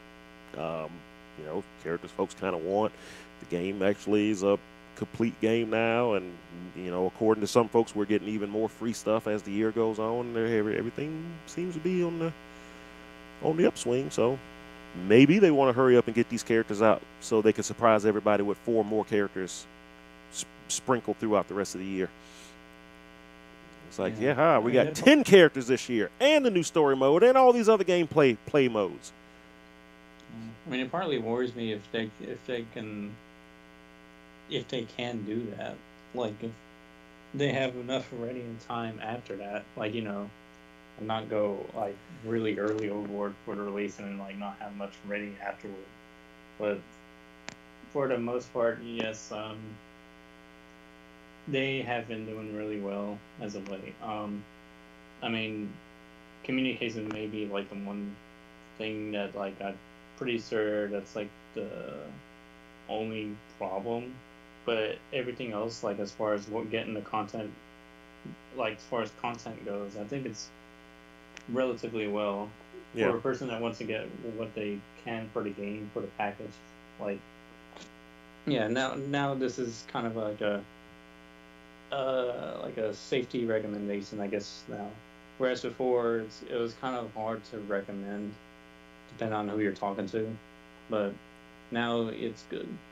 Yeah. They did pretty well for it, and then the re-release was good. Uh, Mhm. yeah, I'm gonna be honest. I'm not just kind of people that's like against when they do re-releases like Street Mhm. Fighter 4 and all that. I personally don't have a problem with that, but for some reason I know a lot of people do. I don't know if you have or not, because I know like Blaze Blue has the same issue, right? Well, And I just yeah, don't really hear much talk about it. But then again, that game's a niche game, so you just yeah. never I'm really about to say hear it. that that So audience is much smaller, yes, and so I'm sure they have pretty the folks that play those games are pretty die hard about it, so they'll pretty much accept it. yeah. I mean, pretty much have to Same case now. for Street Fighter people. I mean, with me diehard Pretty ones are gonna much, get yeah, anyways. yeah. I'll pretty much take almost anything Capcom would do. You know. What gets me though, and this is a whole symptom of games as a whole, somebody needs to be the first company to just go ahead and charge $100 for the damn game when it comes out, instead of Me- piecemealing it. Because I mean, if you look at any game these days with the DLC, especially fighting games, with the stuff that comes out after, obviously these companies are wanting to charge $100, at least $100. You look at by the time you buy all the characters in Injustice 2, how much have you spent? About $120. Look at all the if you bought all the characters in Street Fighter 5, like I have on 3 different accounts. How much have you spent? The same thing is like you don't really have to spend that much. Like, Right. right? You don't have to. But For someone like you, it's a problem yeah, because I let's say mean you're you're a TO and you have to, it's your responsibility to like yes, if you're gonna because do you will local stuff always that get you have that to get one that guy ready. who's gonna whine that the one character he wants to play with isn't in the game just for you to buy him, put it in the game, and the guy doesn't even use him. I Right? cannot Yeah. remember the tournament that was, but somebody was asking were we gonna have certain character, and it's like I busted my butt to get that character in there. It was in Mississippi somewhere. I think I want to say it was Hattiesburg. We got up there and nobody used it. Everybody was crying, oh, because they were going to ban the character. And I was like, no, we'll have setups with the character on it. No, nobody used the character. Was And it that Tekken and related? huh? Was it Tekken related? Like with I want to Elijah or say it was something? Mortal Kombat, but I cannot remember. This was years ago. Oh, okay, gotcha. But that's one of the things. Maybe.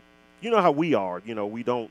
Not that we don't want to hear what folks have to say about the way we're doing stuff, or what's going to be available and everything, but we also know it's like this is a guy that's never showed up to any event in our lives. We're not gonna go out of our way to do something to make sure that he shows up because he's not gonna show up.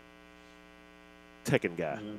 I can't remember the guy's name now, but every time we had an event, 2 weeks beforehand, like clockwork, he would email us asking, "Was this going to be in? Where were we going to play Tekken? Did we have all the characters? Was it going to be this? Is it going to be that? Oh yeah, man, we got all of that." Never showed up. Never. But like our first 5 or 6 events, without fail, if Tekken wasn't there, he would email to complain and ask us to put it there, but he wouldn't show up. It's like, so what's the point? Which is why we don't do polls on Facebook anymore. We did a poll, and like 25 folks voted to do this, and not a one of them showed up.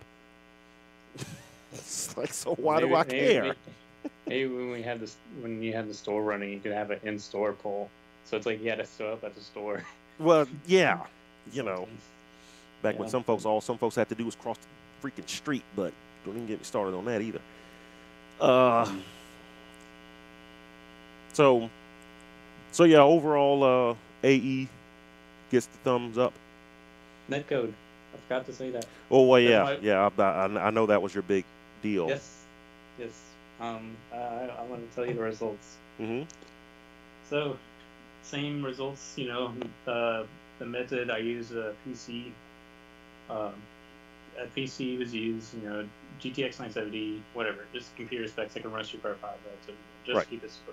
And the PS4 Pro, it was set on using the Pro settings. Mm-hmm. So if anything, I would argue that having the Pro adjustments would actually probably make it worse for the PC, maybe, because. Well, no. Well, let's not say that. Well, because you don't know if such a graphical increase could affect the frame rate. Because frame rate is improved when you put it on. So it looks, so there would have to be an individual test for that, respectively. But from what I did, I based it from last year's tests and this year's, which I tried both with the Pro settings on and on. Well, I tried it on and off last year, and this year I only tried it on. So it should be relatively the same regardless.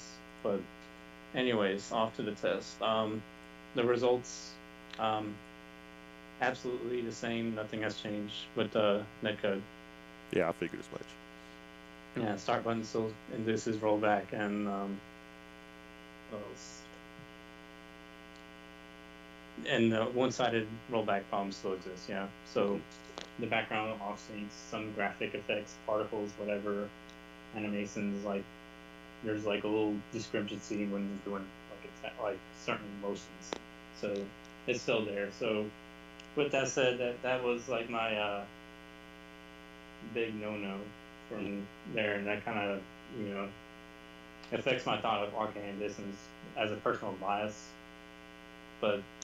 It's nothing to say against the whole product alone, but yeah, that is a deal breaker for me. So it's going to affect my presence for online play in general. But yeah, that's can't really do anything about it.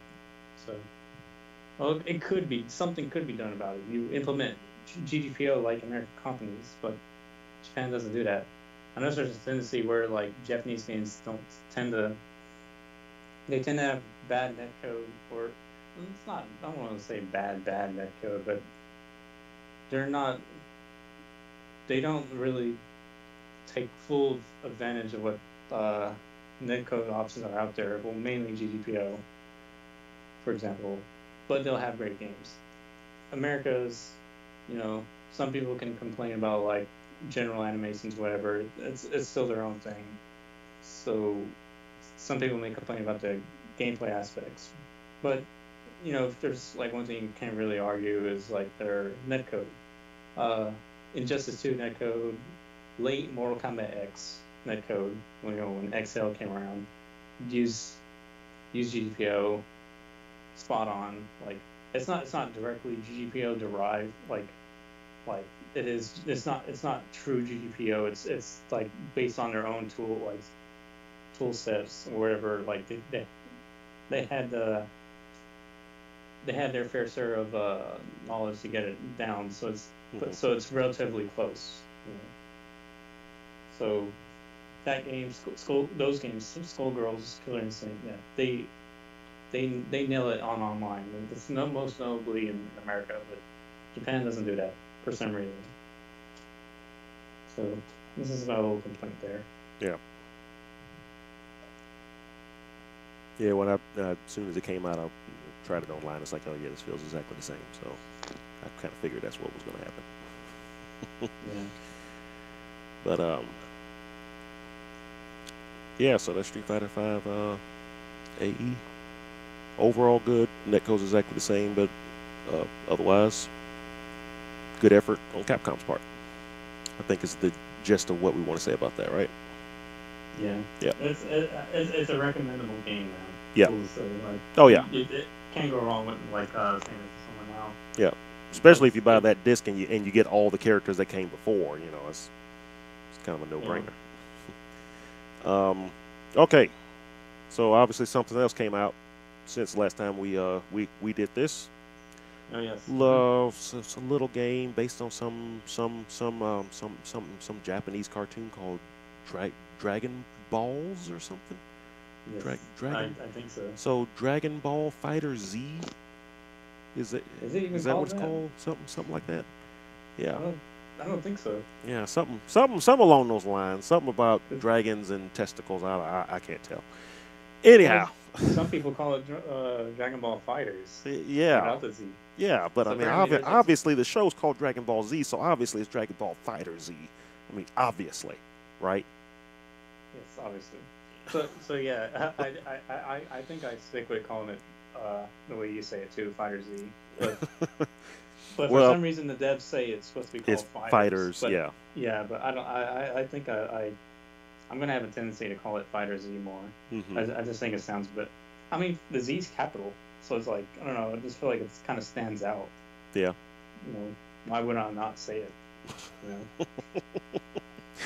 Yeah. So, what do you think about that game? Yeah, that game's a weird one. I mean, it's a weird one based on like how people review it. But from my personal experience, Red's a really fun game. I can't stop thinking about it, and it even got my brother back to playing fighting games, which I know he hasn't been playing in a long time. So that kind of can mean something. Kind of has some. I mean, it kind of has some neat things to it. I feel like it's kind of like has a resemblance to Street Fighter 4. It's like those little like crutch mechanics, like Super Dash. You know that mechanic where it's like a homing looking dash. Yeah.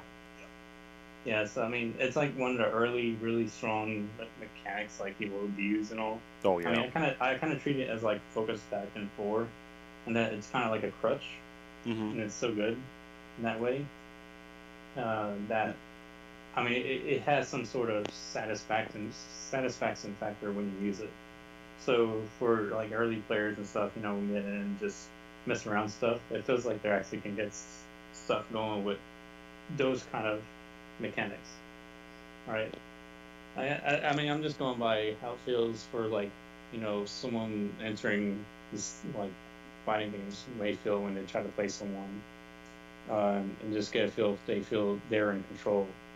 I mean, can't really say this for everybody, but I mean, from I don't know how my brother like truly feels about it, but I just know that he enjoyed it, and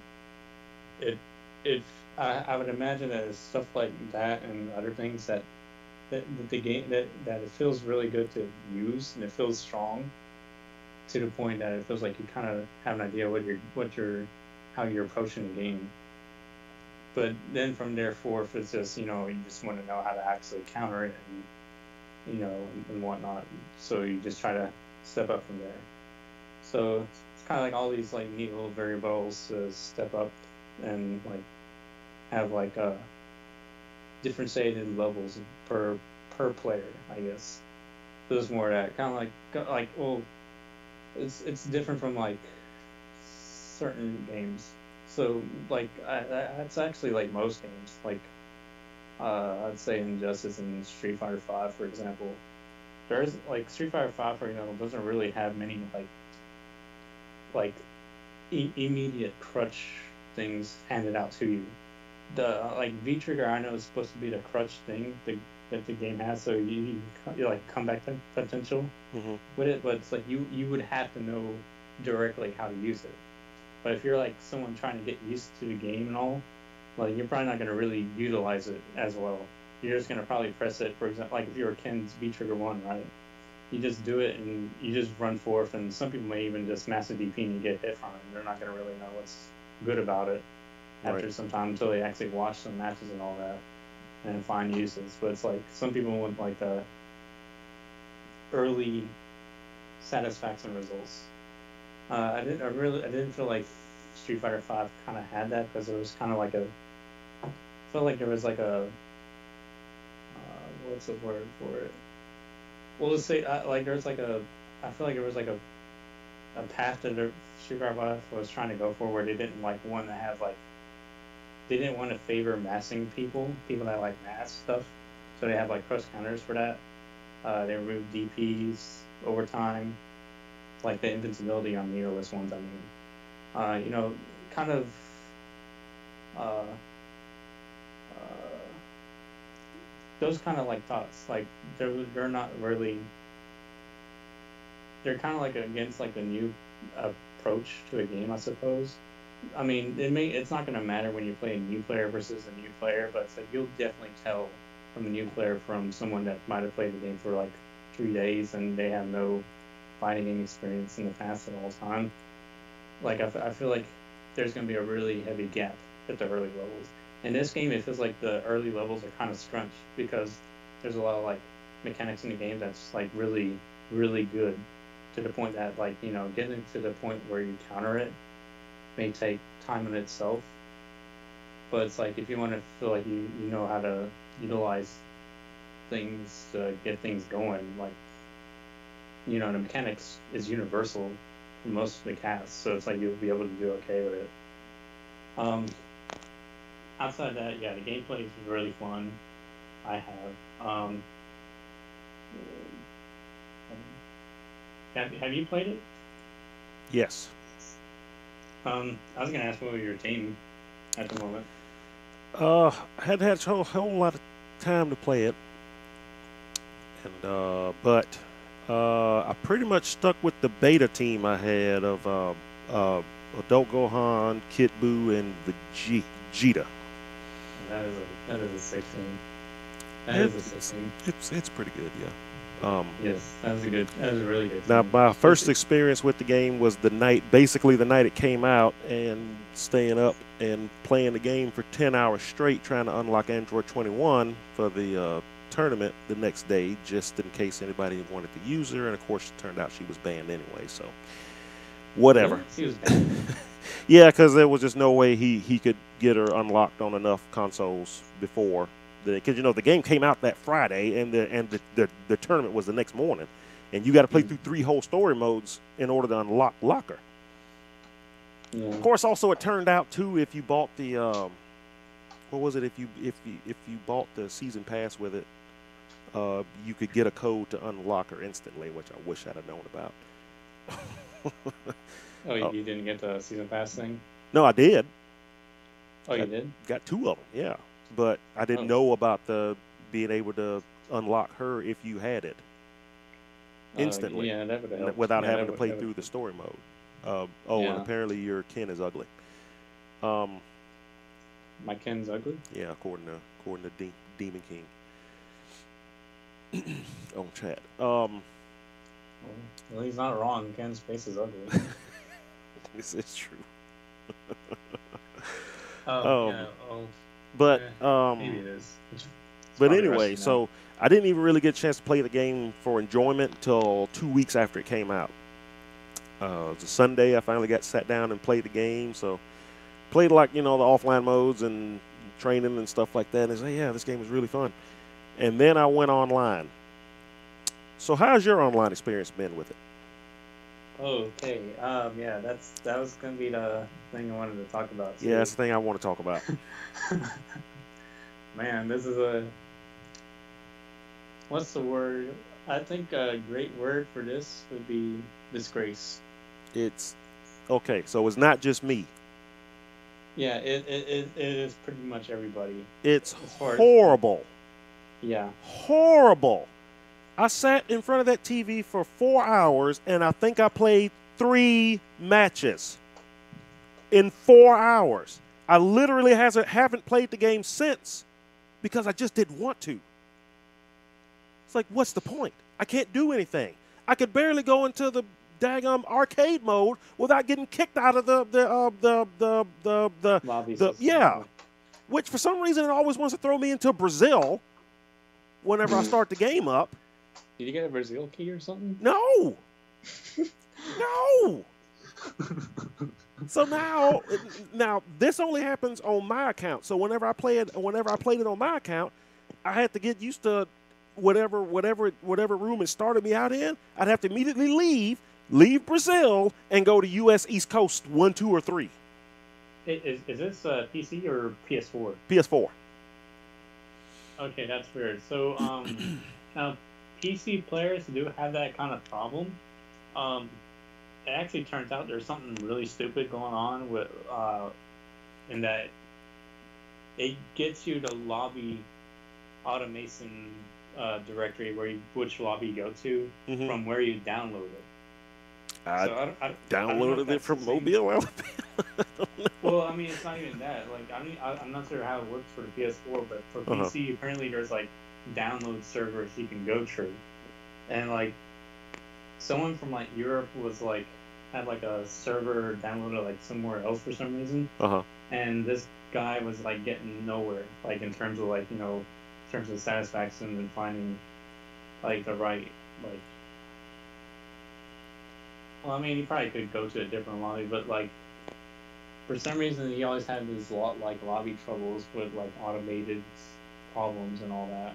And it turns out like where you downloaded it from the server like has a role like which lobby it puts you in, like what lobby server, like East Coast or West Coast or something like that. So that's kind of dumb. And just in general, the whole lobby system is trash. Yeah, why? I didn't understand that in the beta. It's like, so is everything done in the lobby? Because like in Guilty Gear, you really only do that when you're doing the online stuff. Right. So this game has like no actual front end menu where you can do the offline single player stuff. Everything has to be done in there. Yeah. So they have to go back to the drawing board for this. Yeah, it's just. That was an odd choice that obviously they can't get to work. And I don't want everybody's, that's because the game is selling so good. It's just doing so well. I mean, they weren't ready for it. Well, I hold that against them. I don't give a crap. If this was Street Fighter V, if this was Marvel vs. Capcom, if this was Tekken, which, by the way, didn't have the greatest online the first week it was out either, they would be shooting this thing out back. It would just be the worst thing in history. But for some reason, this game's getting a pass. Hell no. This online is abysmal. Yeah. Finally connect to a fight, and before you even connect, you're out. Oh, don't even worry about it though. You're in Brazil now because the room you were in doesn't exist anymore. It's like, oh my God. Are there people actually backing up this? What, trying to defend it? Yeah. I mean, are there? I haven't seen many folks complaining about it, which makes me wonder if anybody's even playing it online because I'm sure not. The forums are heavy on that. SRK forums are really heavy on complaining in the lobby. And when I visit, I know like RCAP was like really big on like praising that game. I went there just to see if they were talking about it. And I think on the week of release, that was on the mention, and that was getting up there, like on the upper treads where you could see it, but like many upvotes. So apparently, they are they were aware of it, and not aware, but like they are putting it out there. And what's nice is who was it? Sue. I don't know. I just know the person's first four letters, but it's like a worker of like Bam Bandai Namco. Uh-huh. It's like Sumi or something like that. Okay. Sumichu, I think, is it? Yes. So event manager and brand manager at Bandai Namco US.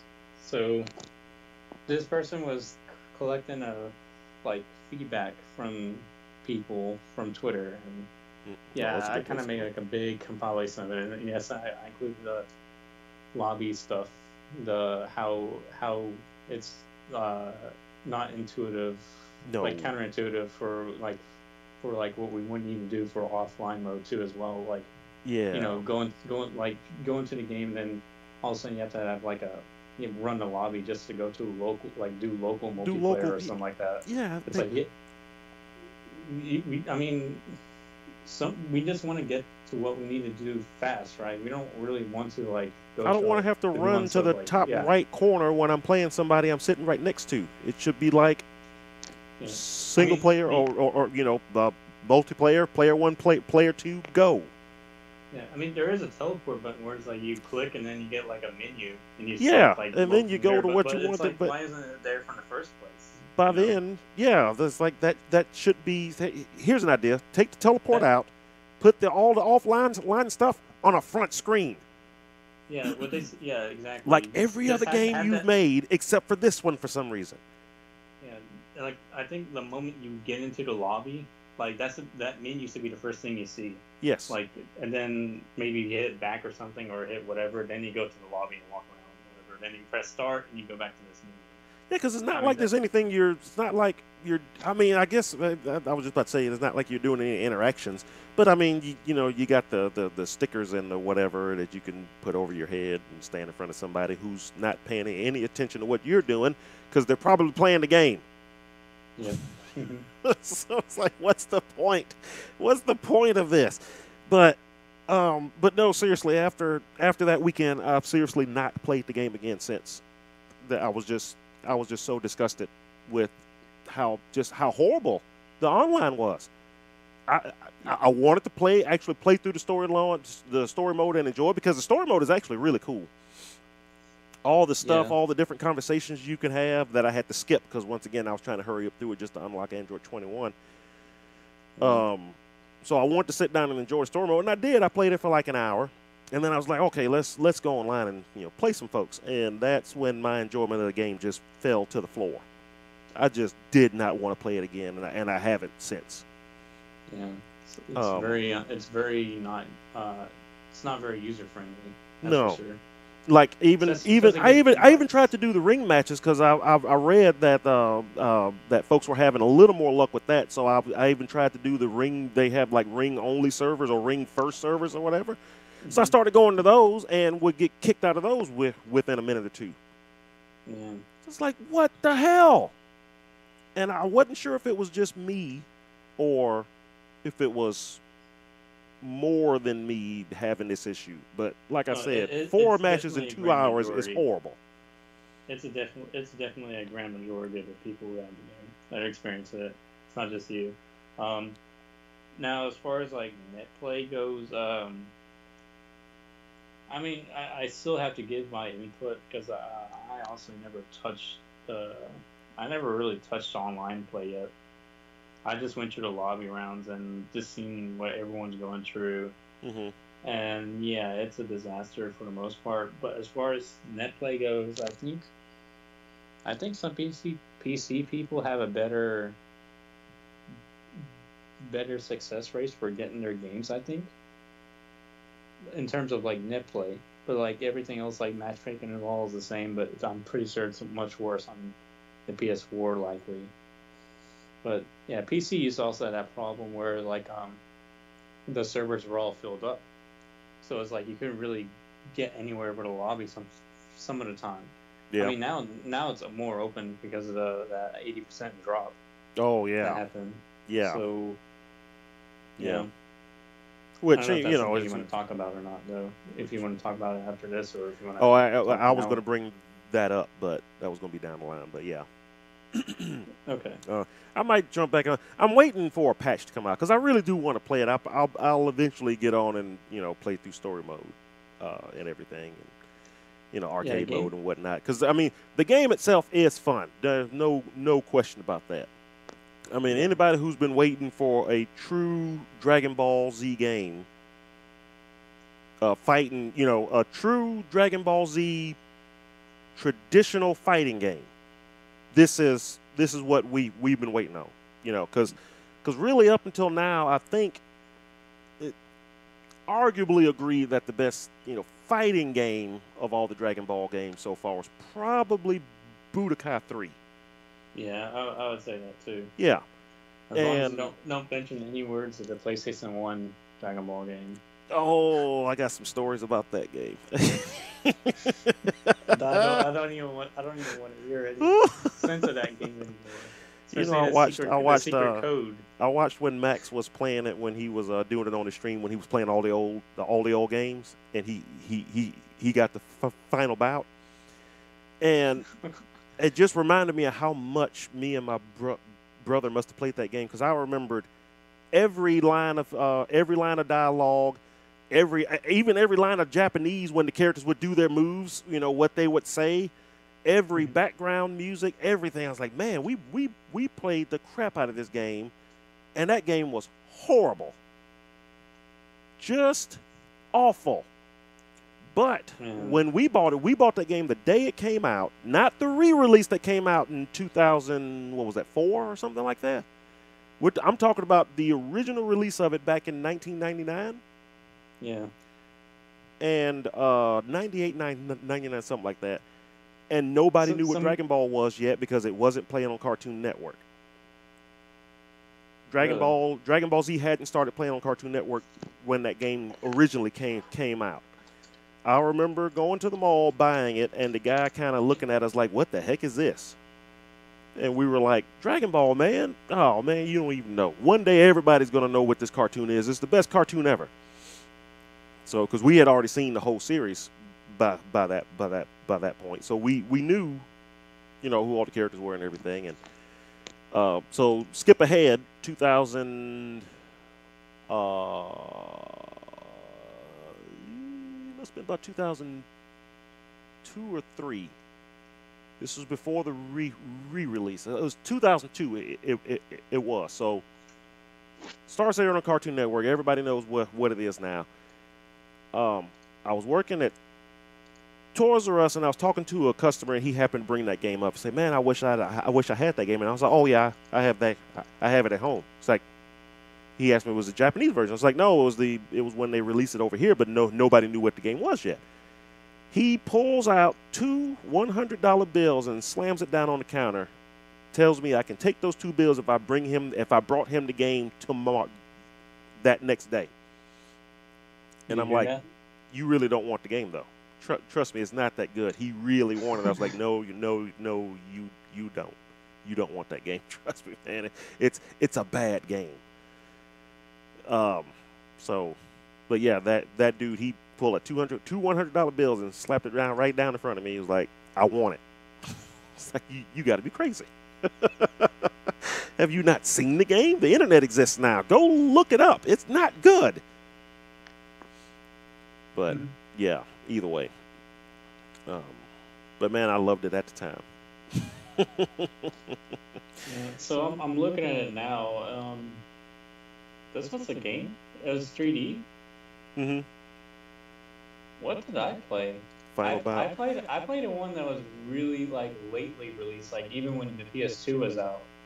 And I don't think it was okay, this so one. you probably played the re-release of one of the other 2 games. So there was Final Bout. The first one on the first Dragon Ball fighting game on the PlayStation only came out in Japan up until they re-released them was Ultimate Battle 22.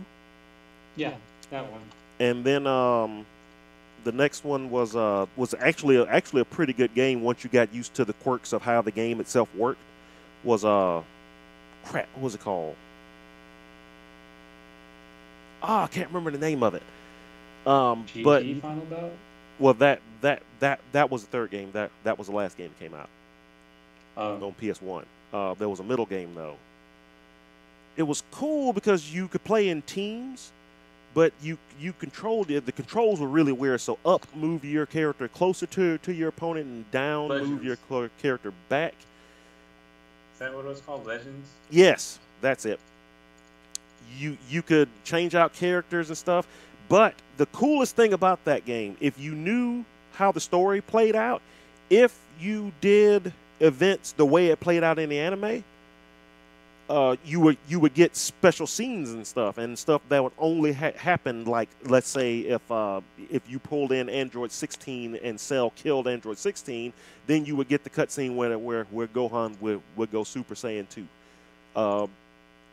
If when you were fighting Boo and you finished them with regular Goku with the Spirit Bomb, but you tagged out Goku and was fighting Boo with Vegeta and then finished him off with the Spirit Bomb, you would get the special scene where he threw the Spirit Bomb to finish him off and went Super Saiyan and all that stuff.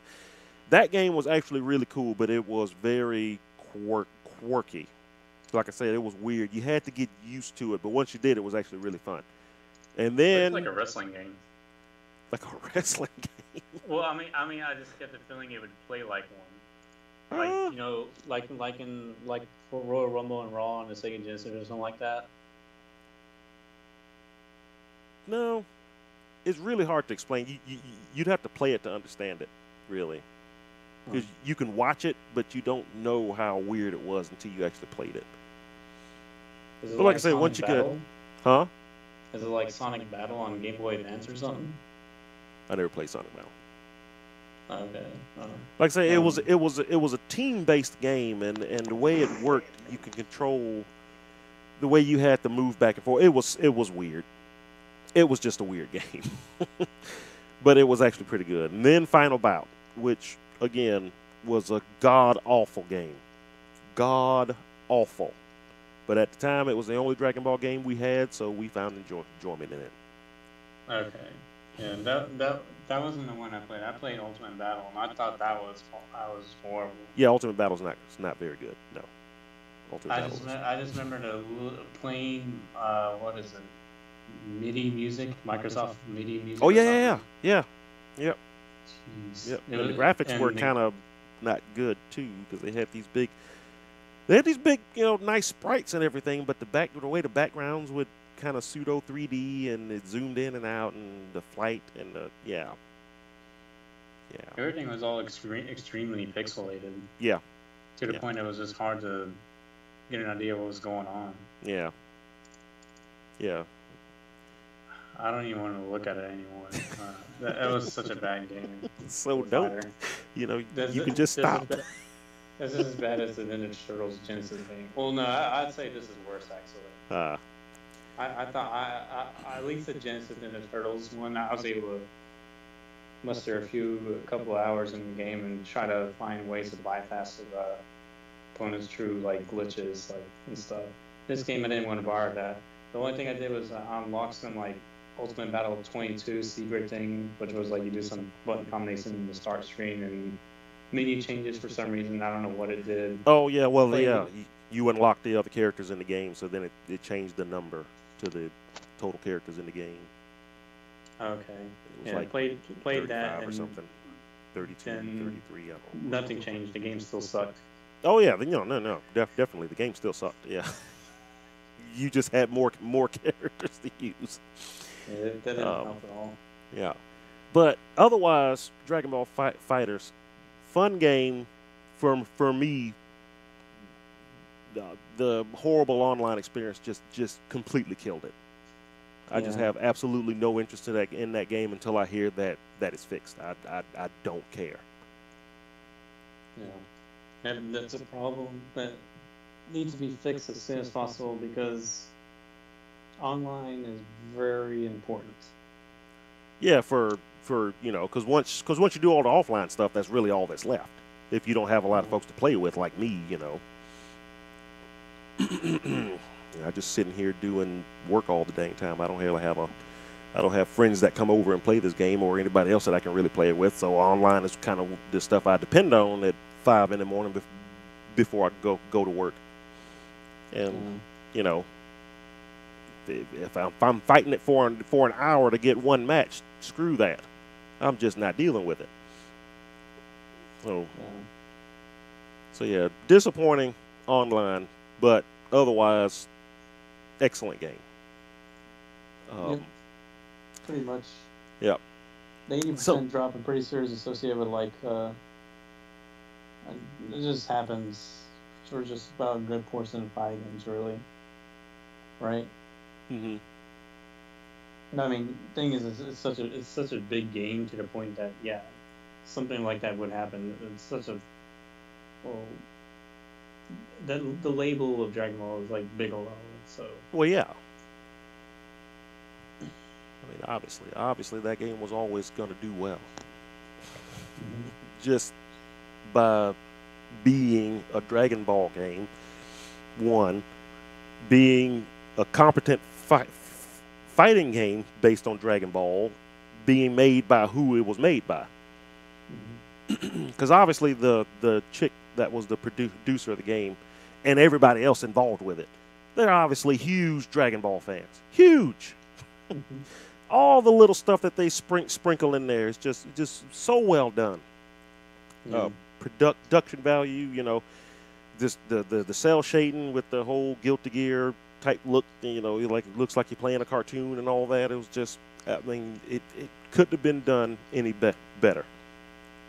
Advertisement was pretty well too, as far as like internet goes, internet advertisement, because I used to go like to Facebook and stuff, and I would constantly see something Dragon Ball FighterZ related, like almost every day.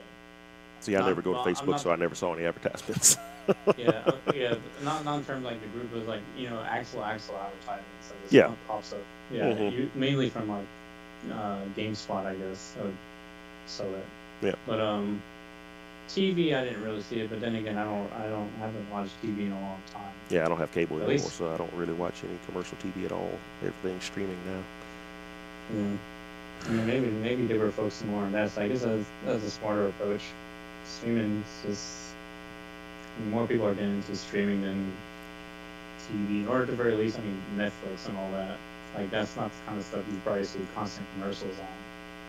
I'd imagine. I mean, I would love to still have, you know, TV where I can just flip through channels when I'm bored, but I'm so busy these days, I realize I'm paying all this money for all these channels that I don't even watch. What's the point? So that's the main reason I got rid of cable. It's not that I couldn't afford it, I just didn't watch it anymore, so it was just wasting money.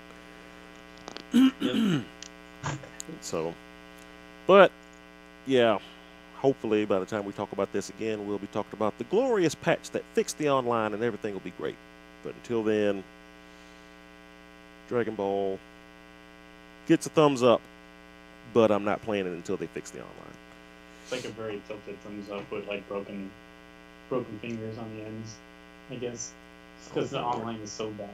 Yeah, hold on a second. Yeah, I'm not selling my 1080 for $400. Like, not at all. Okay, sorry. Yeah, crypto mining.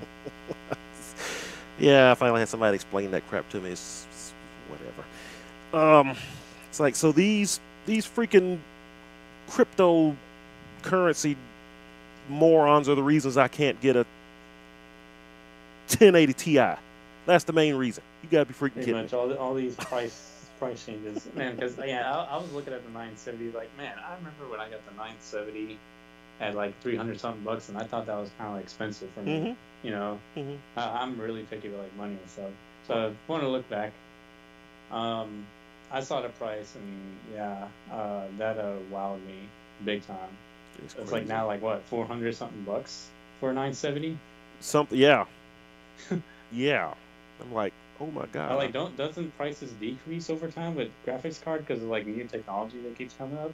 Yeah, but I thought the process was supply and demand. Yeah, that's the way the supply and demand curve works. I mean, if I had a chart and time and you actually cared, I could show you exactly why when the when the demand curve moves to the right, but supply stays the same, or even worse, moves to the left, the intersection of the two, becomes the price and everything. But then you got your quantity demanded line, and then you got your money line, and it's a whole thing. Yeah. So anyway, let's go on to the for a minute there. Huh? Sounded interesting, but it made sense. Yeah. Well, most folks don't care about it. But yeah, I can show you exactly why it's costing so much with one simple economic chart. Let's go to Evo. So yeah, Evo, announced their games and everything for this year. Yeah, nothing interesting at all involved with that. It was pretty much what everybody expected, I think, right? Yeah, not really. More or less. I mean, okay. So honestly, with everything that was going on with MVCI beforehand, did anybody really think they were going to put it there? I mean, because he had already dropped hints that that it wasn't going to be there. Yeah. So I was thinking that the same way, but at some point I was thinking maybe not, because it's like a legacy game that they did it per year. Like I kind of felt like maybe because of that they would just put it in either way, but I'm not so certain. Mm-hmm. I mean, my first response, because I think I wrote on that Gulf Coast Encounters thing, was like I said I'm willing to say no, that they wouldn't put Marvel, because I mean I remember hearing the hints that Mr. Wizard put if this is a dead game or whatnot. Mm-hmm. And I think he probably brought up viewership at some point. What else? Yeah, I got something to say about that. Yeah, I mean I mean, there's all that, but then it's like, yeah, I had to consider also that the player base in general, as far as tournaments goes, it's still decent. It's not at a it's not like big prices where it's like 16 guys signed up for it or something. Yeah. It's routinely the second or third highest, maybe fourth even, game at these big events. Even the article on Event Hubs pointed out, it's like, yeah, so here's the signups for it. It's like third, second, third, fourth, whatever. Yeah. It's like I don't know. Seems like a pretty good amount of folks signing up for it. Yeah. So I guess it comes to the question, what is he looking at more? If those were I mean, there's a lot of variables to actually consider. Yeah. It could be a problem with Marvel. It could be a problem in viewership, which is understandable, depending on what they're looking for. Yeah. It could be other games coming up to a rise, and that game was going down a downward slope, and you feel like by the time Evo hits, it wouldn't be as big. It would, yeah. See, all this stuff crossed my mind when thinking about it. But to me, this all happened with the way basically Capcom kind of set all this up, I feel like. Because you remember when we talked about late last year how, first of all, I missed most of the Battle for the Stones tournaments because did Capcom even mention the fact that those tournaments were going to be streamed on their own channel and not the Capcom Fighters channel? I don't even recall, honestly. Yeah, that was an issue because I missed all but the last two of them because I didn't realize that it had its own channel. And I don't feel like Capcom ever even said that. And if they did, they said it once and didn't seem to care after. And why wouldn't they put it on Capcom Fighters? Mm-hmm. It's a Capcom fighter game. Why not put it on Capcom Fighters? It was almost as if Capcom themselves didn't really care about the game from the get-go. Potentially. It's like they tried their best to kind of sweep it under the rug and hope nobody saw it. Then Capcom Cup rolls around, And the way that they do the tournament there, they're kind of like, oh, okay, yeah, we'll just do the finals of that whole thing, and then that's pretty much the end of that. I hated that. I was like, why are they crapping on their own game? They should they should be trying to hype it. Yeah, like there should be a reason to watch it other than just the competition alone. Yeah. I mean, Street Fighter 5 kind of had that guilt early on too, where like some of the majors would come up and like a lot of people would expect stuff, but there was really nothing at all. I mean, I was complaining like when people would kind of like complain with that too, but this is like CPT, this is big, like there should be something to come out of it, and what ended up happening was we got nothing out of it. Nothing. And I remember just having just a bad taste in my mouth with the way all that happened. And like pretty much from that point, I think now my theory is with the whole Capcom thing, which kind of concerns me because I actually enjoy that game. I love it actually. I think it's incredibly fun. Yeah, I don't blame you on that. I think the gameplay is good in itself. The gameplay is just fun to me, and I know I'm not the only one. Obviously, no, you're not. Like it's understandable to like a gameplay. Like I'm not gonna really like disrespect that. Like pretty sure most people can see that the gameplay is fun. Mm-hmm. It's just everything else that surrounds it. It just makes it a problem. It has its issues, yes, and I'm wondering if Capcom just immediately. Going back to the discussion we had last year also about how, James Chen was talking about, don't just talk bad about something. Mm-hmm. Be constructive about it and stuff like that.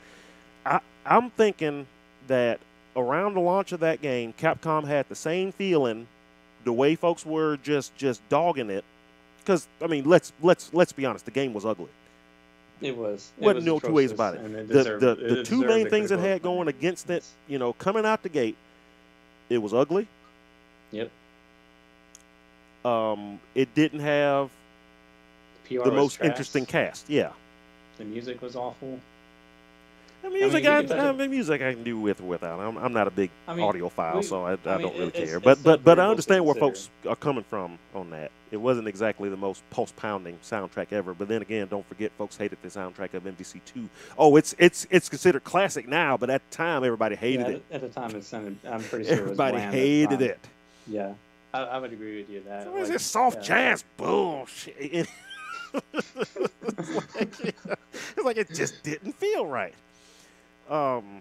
So I can understand that, and the bad PR with it coming out, and I'm hoping against hope this isn't what it is, but I feel like Capcom pretty much felt the same jive that was coming on, the same kind of feeling of Street Fighter Cross Tekken when it came out.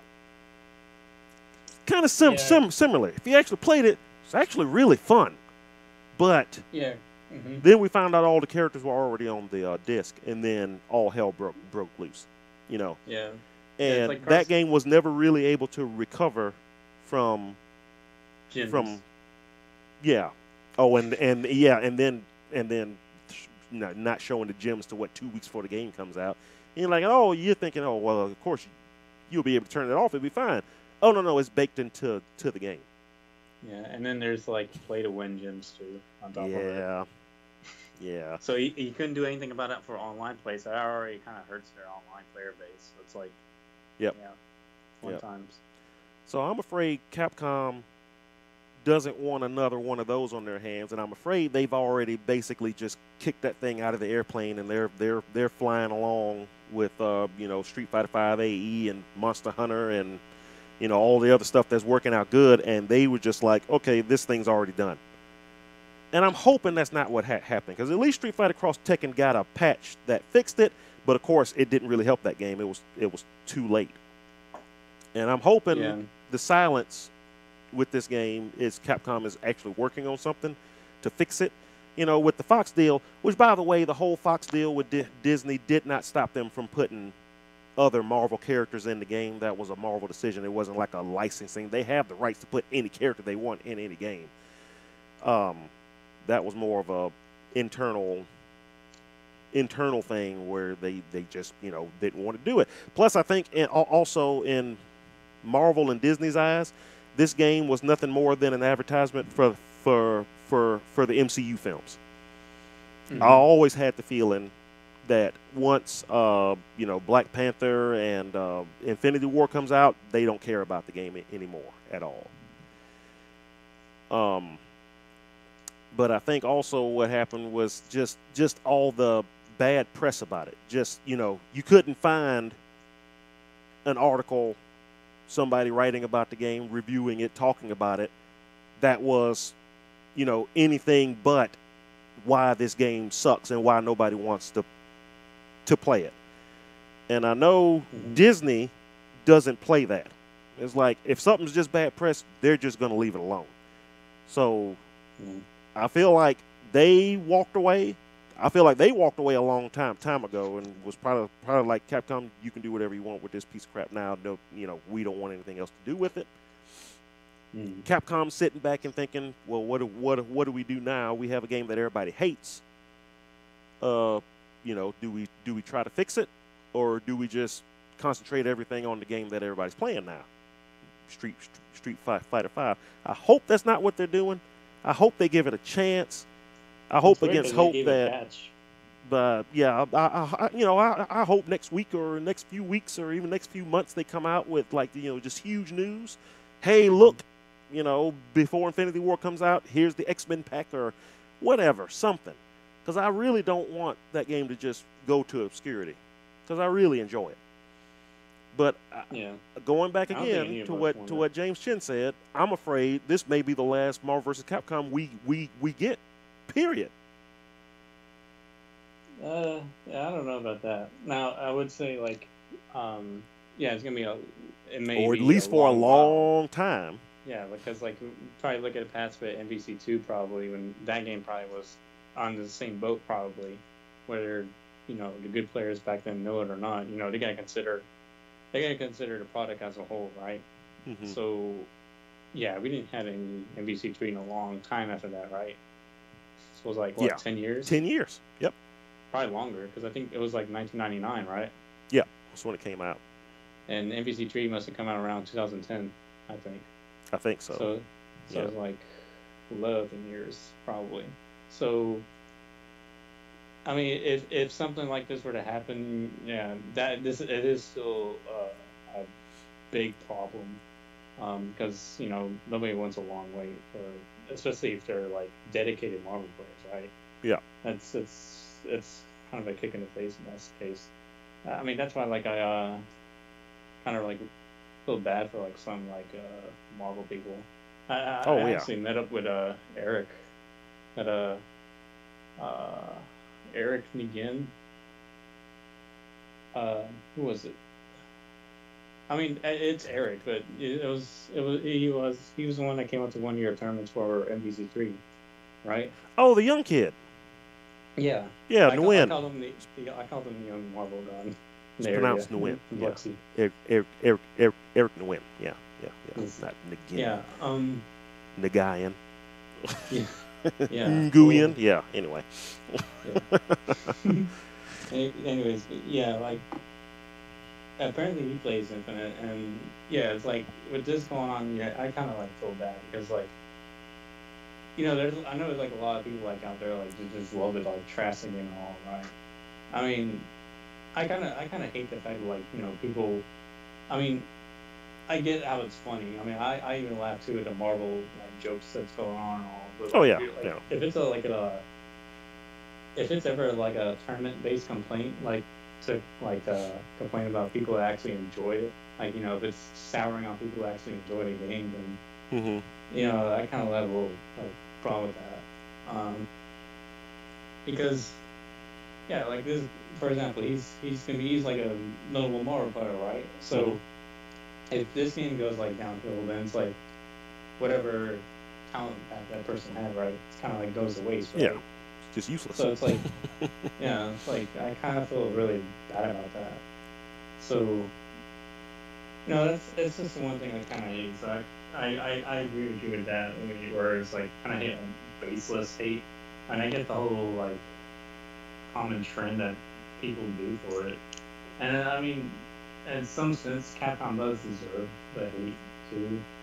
I mean, well, everybody, Capcom, Marvel, and Disney, all three. No, that was another thing I was going to touch on too. Because have you noticed, like, there's been a thing going on where like some people are trying to mostly blame it on Marvel, say it's like mainly Marvel's fault and all that. In some ways, it probably is. Yeah, but I think I have a little problem with that too. Just as much as I have a problem with people saying it's mainly all Capcom too. Because it feels like it's all three of their. I mean, it's everybody Disney, involved, Marvel. yeah. Yeah, because yeah, they have their own individual faults that like it's per company basis, so it's like it's all three. But for some reason, like there's just this thing going, like thing like last week where they're trying to like pin down that it's all Marvel, and I think James Chen was like on that boat too, saying that this is finally all Marvel, and that's not true at all. I think all three. I think it's safe. It's a safe assumption that the character selection, particularly the Marvel roster. character side, was definitely all them. Yeah. If we're talking about roster, yes, that's like. Which was like one of the two things. biggest issues of the game was the Marvel. roster, and we know for a fact that they had final say on which one of their characters got in. Yeah. And it was obviously a bent toward MCU characters, which makes sense. I always expected that. When they announced the game, I knew that's exactly what they were going to do. You know, the second I saw Iron Man's face, it's like, okay, we know what's going on here. They were going to have because, you know, again, Disney only sees any of these games as advertisements to sell toys or to get folks to go watch films. This one in particular was going to be their big MCU tie-in. So of course they prioritized those characters. You know, it was cool because we got some new characters. We got a bunch of new characters actually, if you think about it. But you know, it wasn't characters people wanted. Yeah. I'm not really a fan of the grand majority of them, to be honest. Yeah. Except like the classic ones, I don't know. I mean, that's the other thing to consider. It's like most people are going to be following like their past legacy of characters, right? Mm-hmm. So. Yeah, I can understand like older folks like me who, you know, came up from the very first X-Men game all the way up to now. Yeah, it's like Wolverine was like the common character. I think he was in every one, right? He was. Yeah, it was until Marvel 3. So it kind of feels, it's weird to say it because it's kind of like anything goes from Marvel's side, but it's like Wolverine was like the Ryu of like the series in a way because it was like he was there from the get go.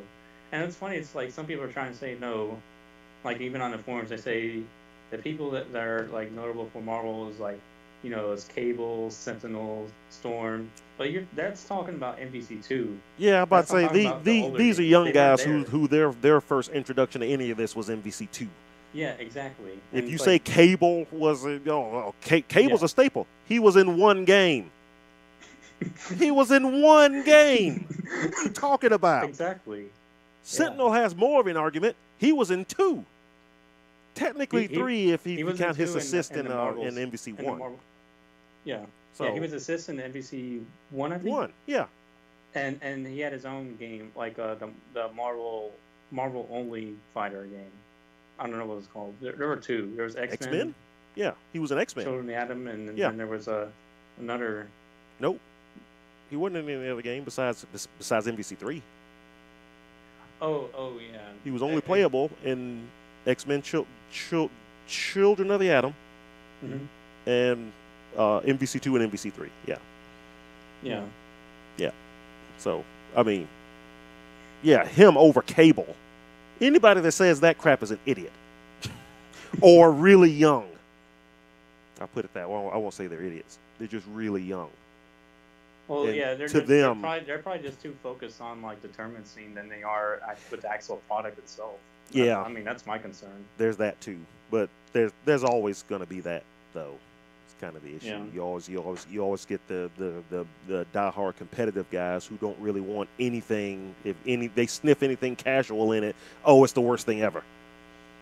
And it's like, again, these companies have to sell games to guys like me, or the guys even more casual than me, because I'm somewhere in between the casual and kind of competitive too. But as I always say, Joe Blow walking down the street fighter player. You know, he doesn't care about all the fancy stuff. He's not counting frames, and he doesn't know the difference between a link and a chain. He just plays the damn game. Or a Mango Sentinel, doesn't know what that means. You're right. Yeah, he doesn't know any of that. That stuff. He just likes to play the game when it comes out. Yeah. He just knows he likes to pick up his controller and hit buttons and make stuff look cool. And you want to make the game as accessible for that guy as you can, because that guy's going to buy the game. You want more of that. More of that guy's going to buy the game than Mr. I competed every Evo. Yep. And those are the people that should be the future of competitors, right? Well, yeah, that's what you eventually want to turn into. Yeah, because I don't think you force people to become good. I never really understood that philosophy of, like, trying to hammer people like with heavy fighting games tournament stuff, and from there, right? Because they should have fun first, and then, like, if they're interested, and they'll go into the whole tournament level stuff. Yeah, see, that's force feed them.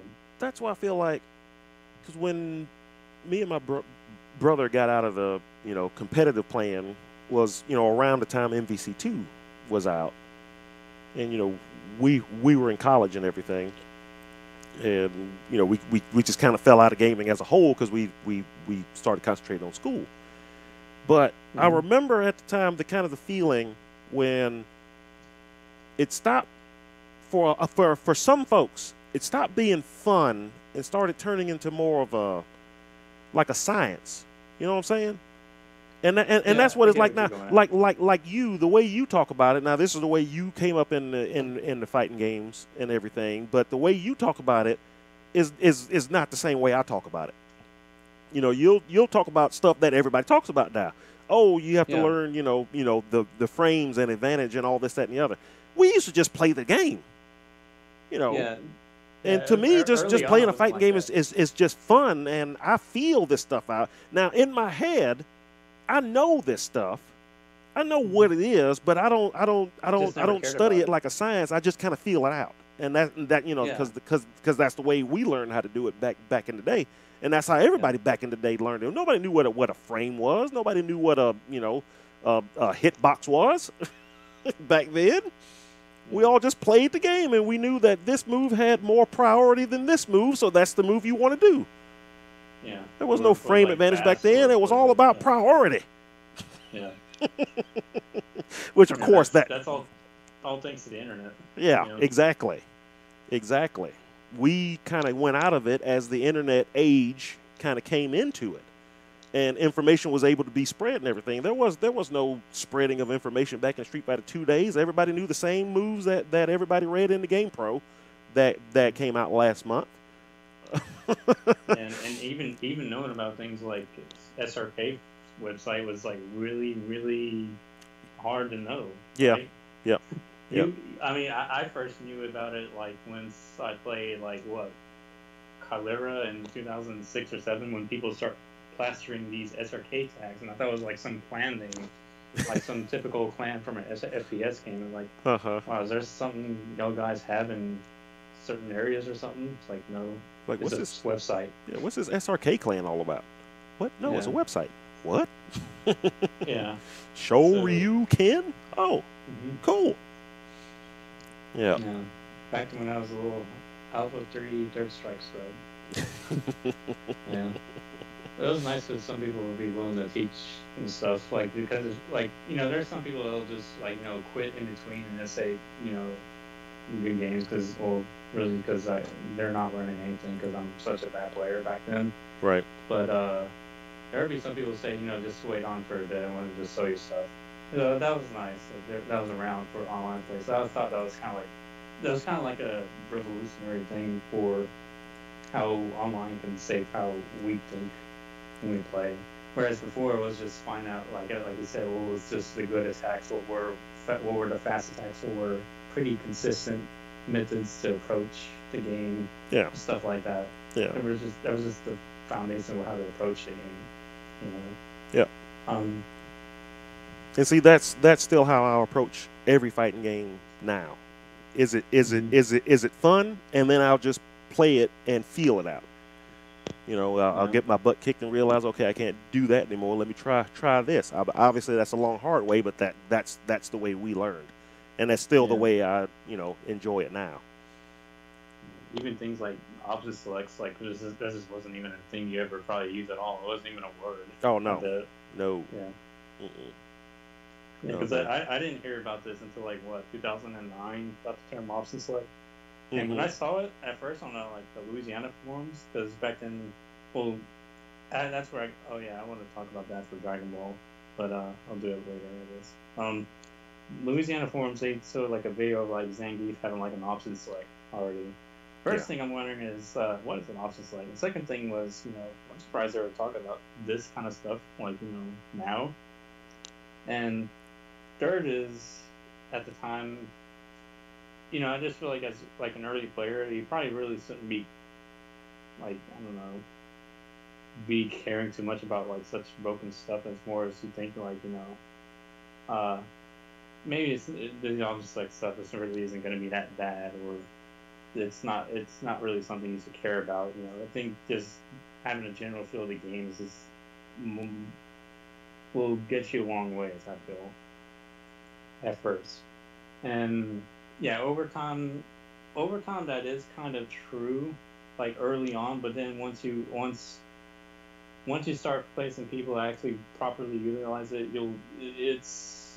you can definitely tell that yeah, that's probably how like the meta really would change a lot Mm-hmm. because of things like option select and stuff. They really do Yeah. help.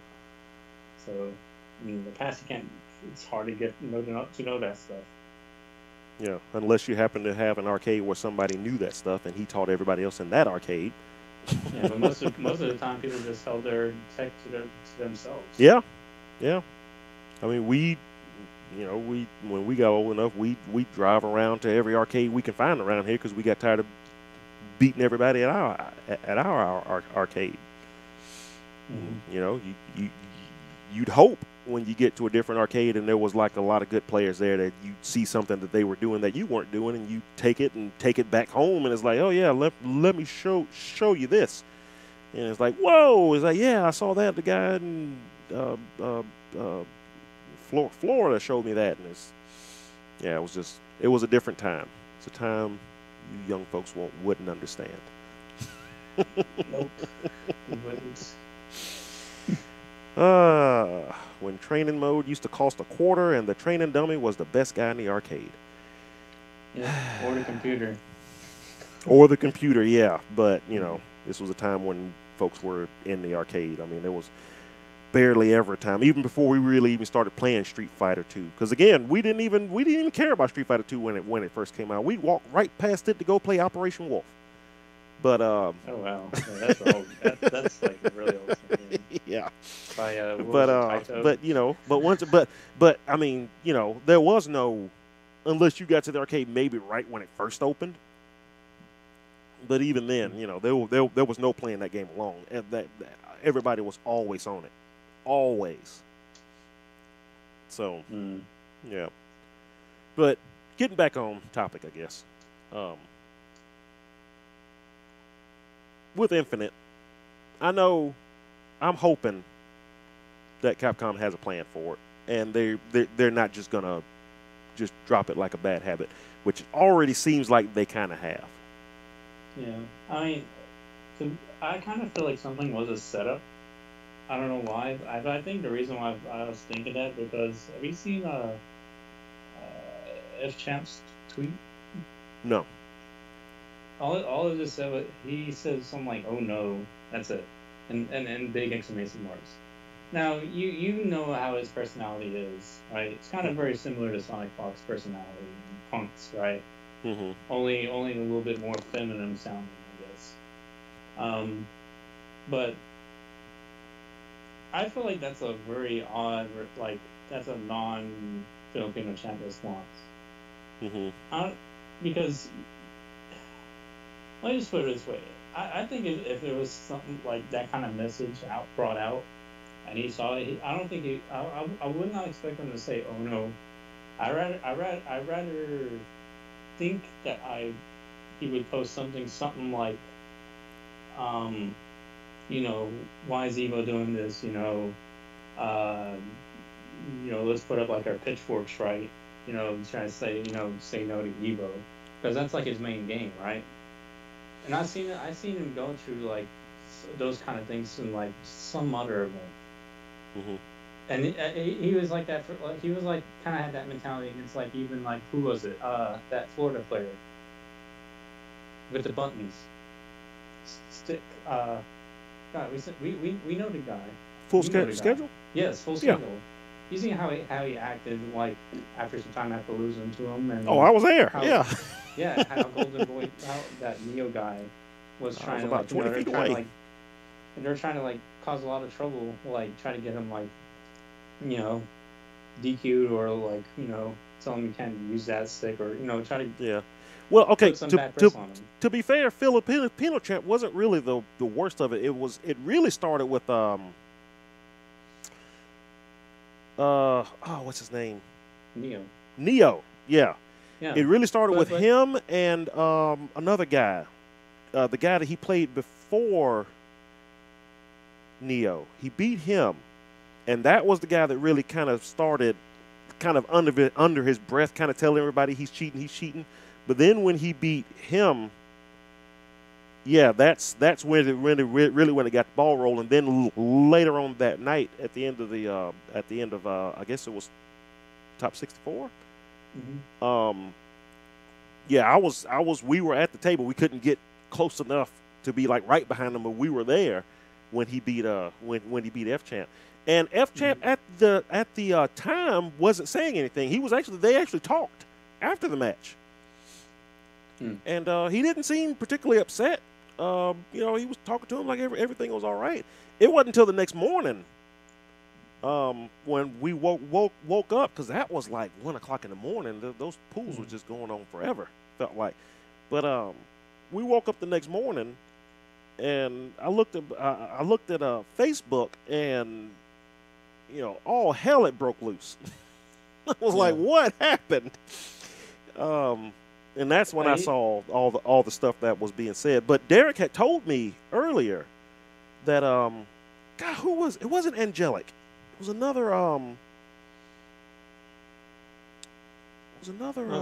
it's definitely the crew that he's hanging with. That's all I know. It's gonna be Neo, Champ, and who else? I keep thinking Sari for some reason, and I cannot remember this dude's name. But Derek switched to his MODOK team. Yeah. Against this particular guy. Mm-hmm. And he kept hitting him with the what's it called? Reverse controls? Yeah. Thing? He kept hitting him with that. That's why that guy started screaming he was cheating. Really? Yeah, exactly. He didn't realize what that move did. So all he knew is he's fighting these guys with this guy with these extra buttons, and every time he's hitting these extra buttons, I can't control my stick. So yeah, so there was that. So Derek told me about that one. Before he fought Filipino champ, because I think by then it was kind of spreading around that this guy's cheating. Wow. So and he had already heard it, but he told me about that. It's like that guy didn't even know what he was talking about. I kept hitting him with the whatchamacallit bomb, and I was like, yeah, the one that yeah. And he thought what something I hit on one of these buttons was making his controls inverted. So okay, well that guy obviously just didn't know the character, but didn't know the whatchamacallit bomb. Yeah. That's gonna be the tag name when you use it now. from now on out.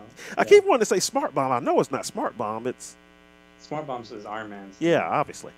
But either way, God, I remember that. That was some of the most fun we ever had. Because by the time I saw him finals day, um, I walked up to him, checking out, asking. I was like, "What the hell's going on?"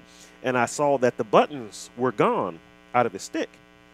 And he walked me through the whole timeline. They get up to the room. He think they're all celebrating because yeah, he's in top 16. Everything's great. And then basically they come and tell him, hey, look, we have to do something about this. And he agrees to let one of the stick manufacturer folks down there. There's always folks that'll mod your stick and everything. He agreed to let one of them take the buttons out. So of course, what does he do? His first match in top, well, I think his first match in top 16 was against Justin Wong, right? Yeah. I think so. And he wins without the buttons. And if you want to know somebody screaming at the top of their lungs during that whole match, all of us that was with him were just like, yeah, screw all of you, bitches. I remember whoever. I'm glad that happened. I remember the guy on the mic was like, "Is he cheating now? Is he cheating now? Huh? Is he cheating now?" I was like, "Yeah, that was so great. That was so great because we knew good and well the main reason most of these guys were complaining because he was messing up the flow of things. Well, this guy's not supposed to win. We are. Yeah, their own homeboys lost. They got to do something about it. Yep. That's pretty much I hated that whole thing in general because it's like taking advantage of like TO stuff and rules in general. Yeah. And then the whole thing with where Derek said, hey, to be fair, because whenever he came to our events too, he would show me the stick and would tell me, hey, I got these extra buttons. This is what they do. Is it allowed? And I used to always call it his cheating ass stick. But I knew what it did. So, but he always brought it up to me. I'm sure he did that whenever he went to anybody else's tournaments, and especially to these big ones. He would show them up front. This is my stick. These are what these buttons are. Mm-hmm. And so then the whole thing where the Evo guy claimed that he never told Derek that he could use that stick, and then Derek had the instant message from Twitter where he told him he could use the stick. Because when I read that next morning, I was like, that guy's lying. I know for a fact Derek would have asked him because he always showed everybody his stick before he entered an event. And if somebody said he couldn't use it, he wouldn't use it. Yeah. So either way, yeah, got me all up on that. Got me all upset again.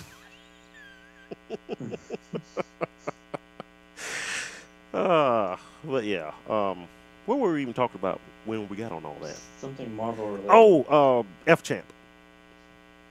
Yeah. Oh yeah, that tweet. Yeah, but I mean, my point is like, I just feel like knowing how he responded for some situations like from that and till now for this one, I just feel like that's off. Mm-hmm. So I just feel like there's something up. Like maybe something is gonna happen for him to not to go ballistic. Yeah. Hopefully. Yeah, he's hopefully in the know because wasn't it all but proven that he was the one that accidentally leaked the Venom thing? Yeah, he has like close tie-ins too. So, I mean, that kind of furthers in like the whole like claim for that. I mean, there's no proof, but like, I mean, it's just like a. So he might be like, oh, everything's gonna be okay, and it's not like they're not gonna have a side tournament for it. Yeah. But I remember. There's gonna be a side tournament too. Yeah. I remember.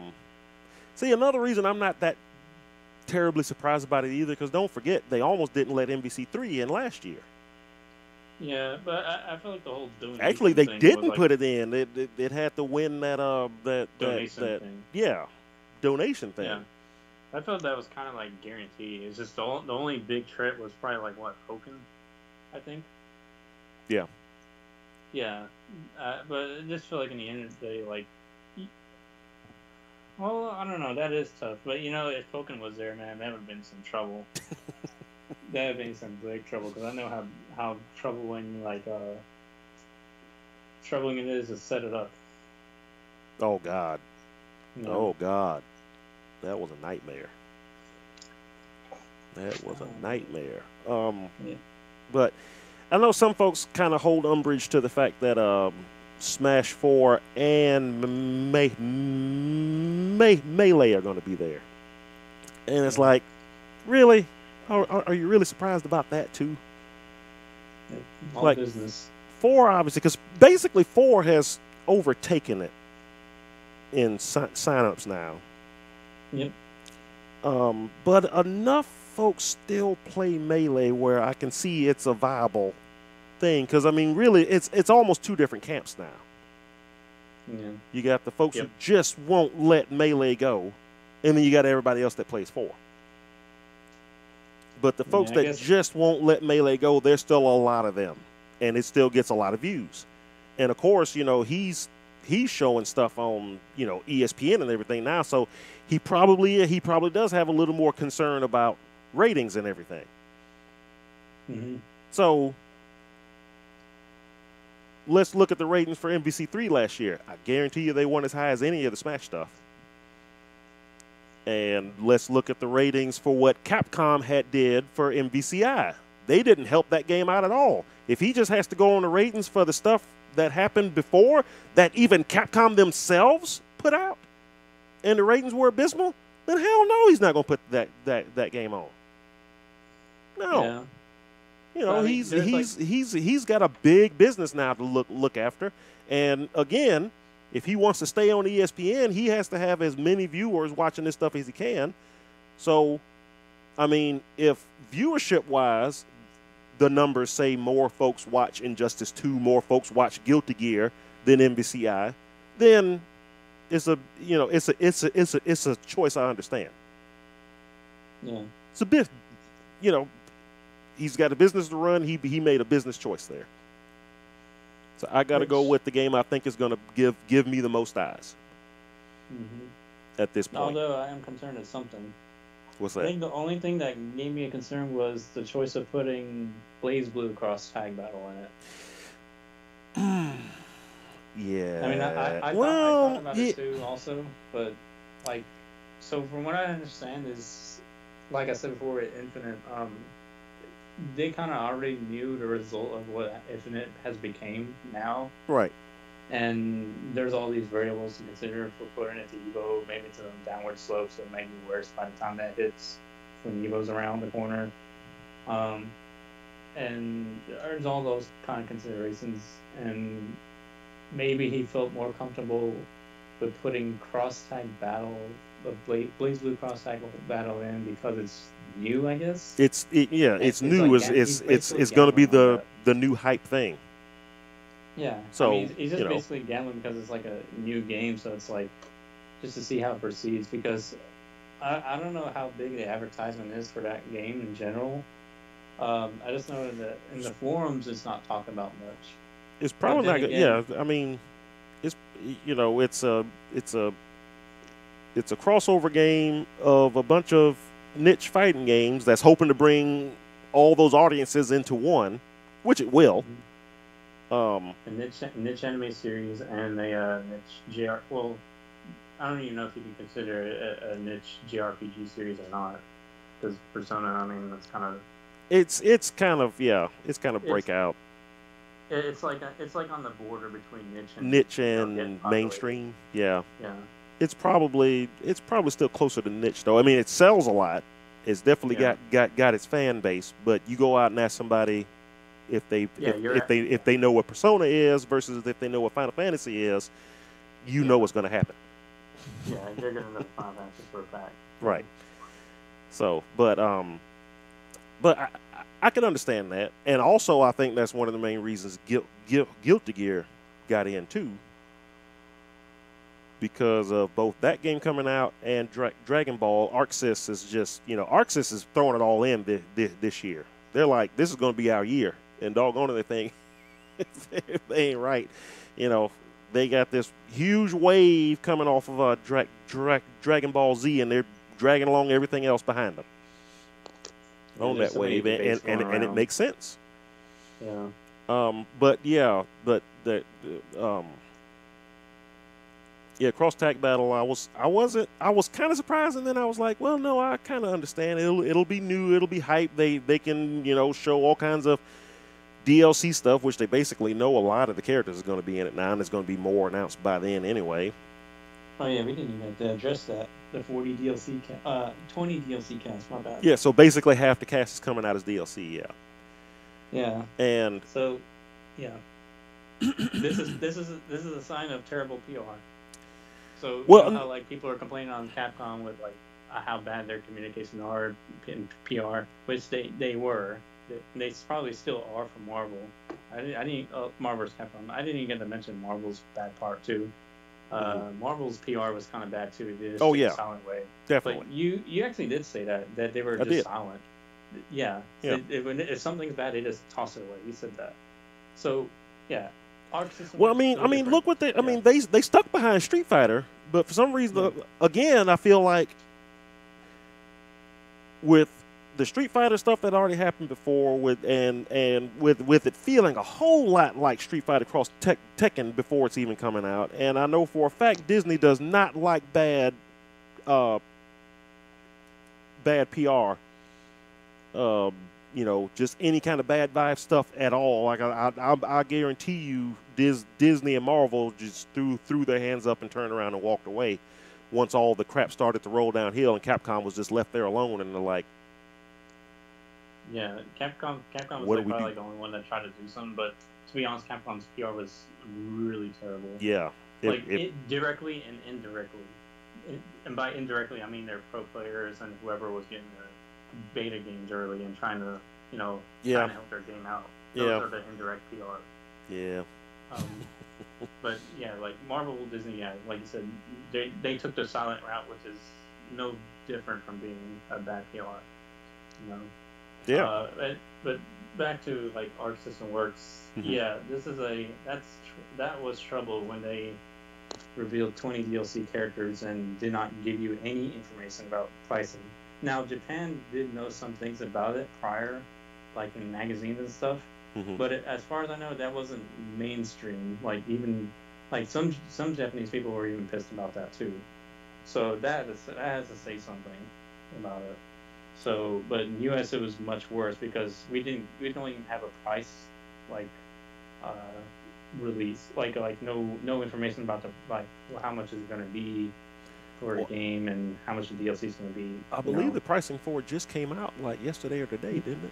Yeah, it just came out recently, and some people were trying to like even during the release of the trailer, like some people were trying to work on like getting information from Japan, from the magazine stuff or whatever. They got the prices ready and then just try to convert it.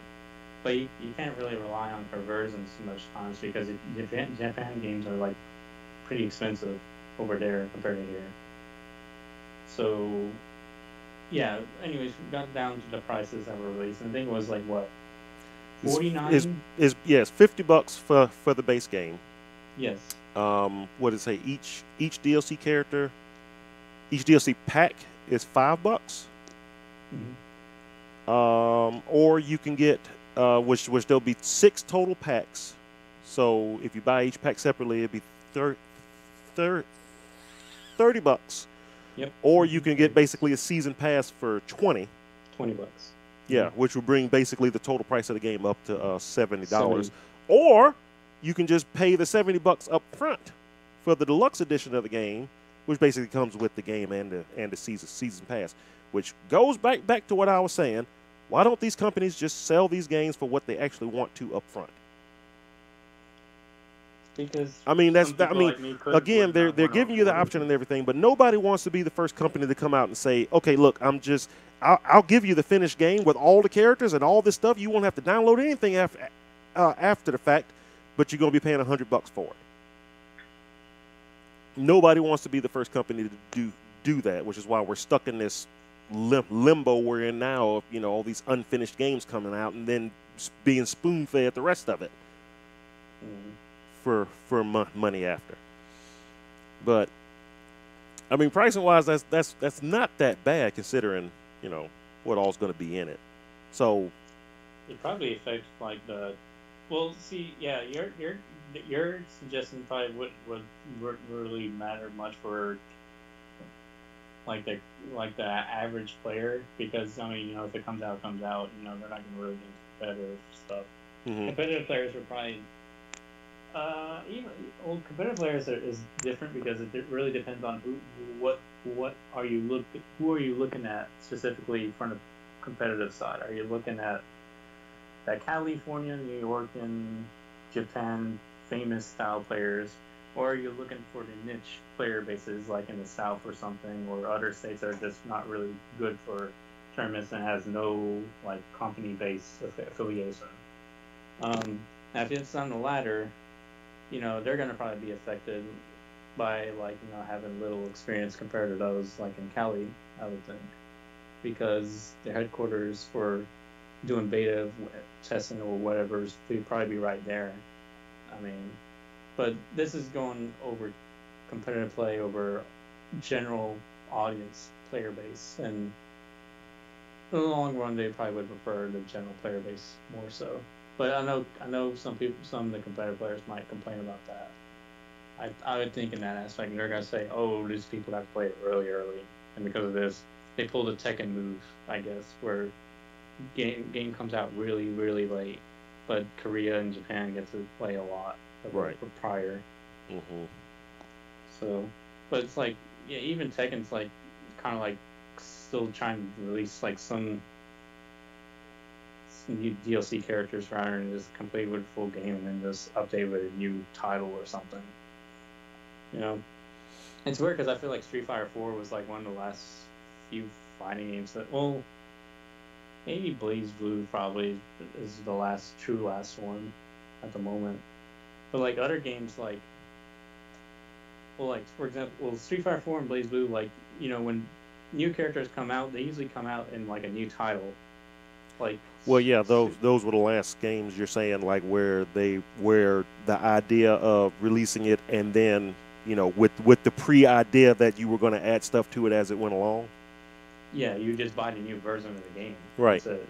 Yeah. So I mean, I was okay with that for the most part because I mean, you got with games to have rather than like having it cut and try to release early.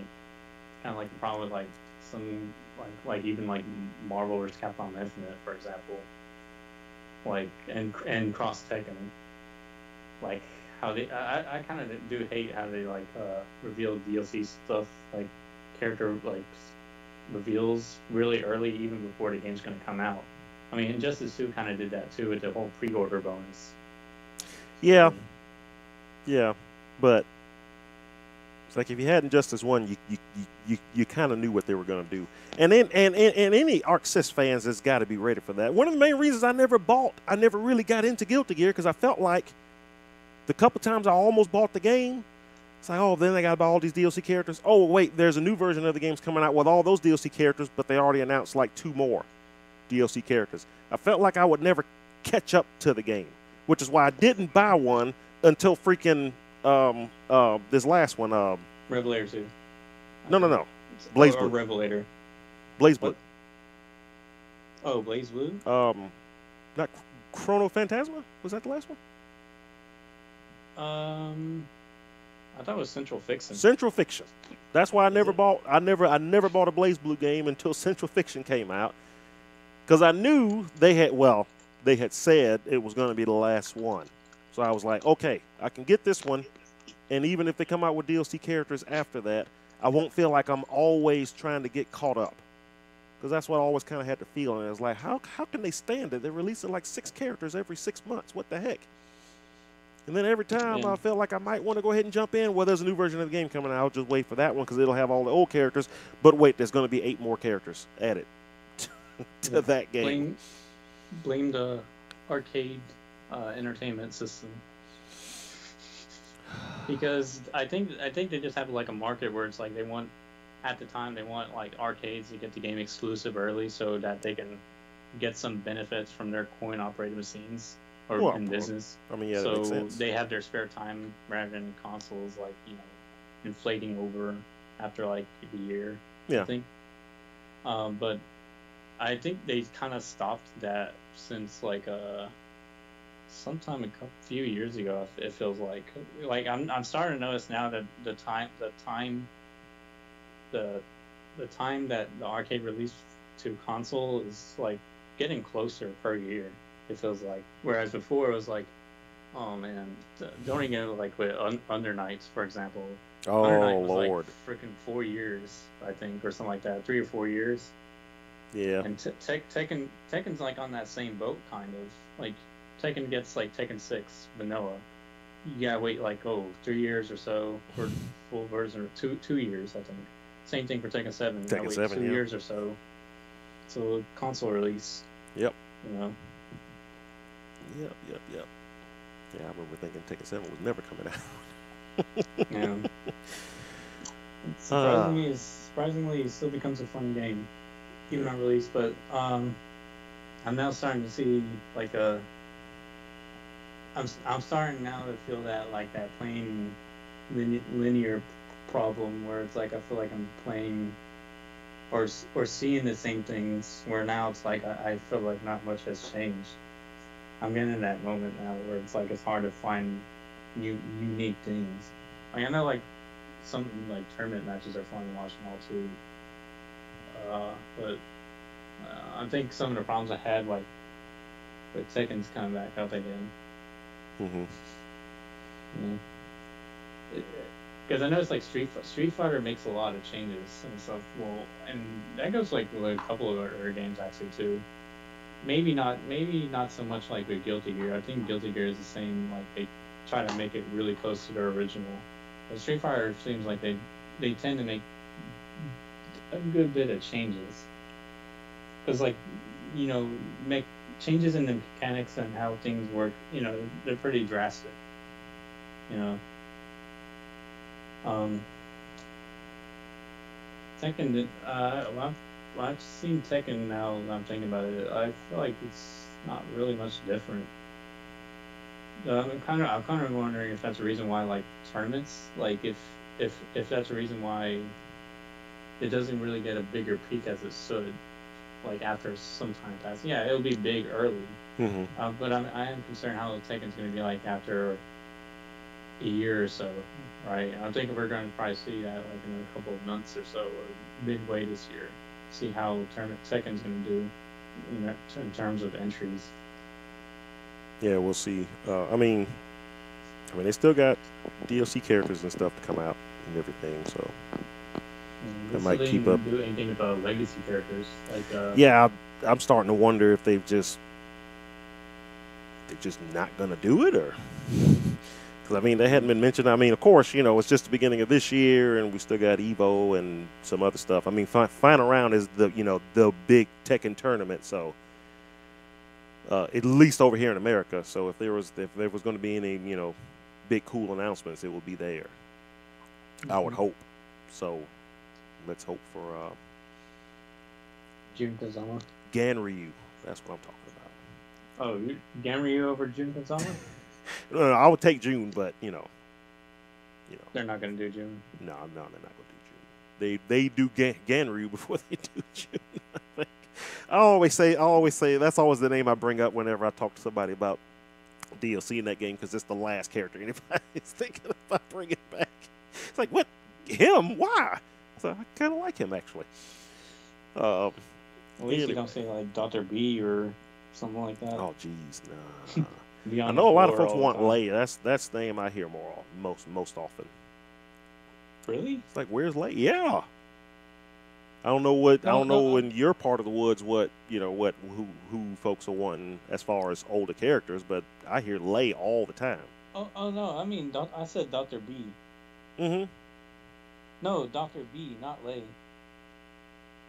Well, I'm just saying who I hear folks wanting to come back.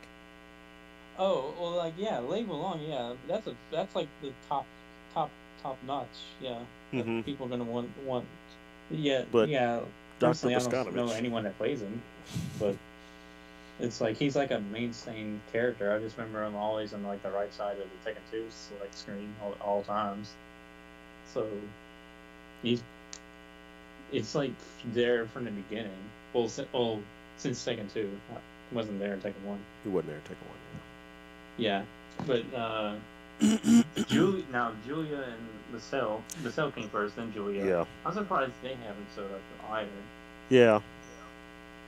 I'm sure that's another one, either or, that some folks would want to see. Mm.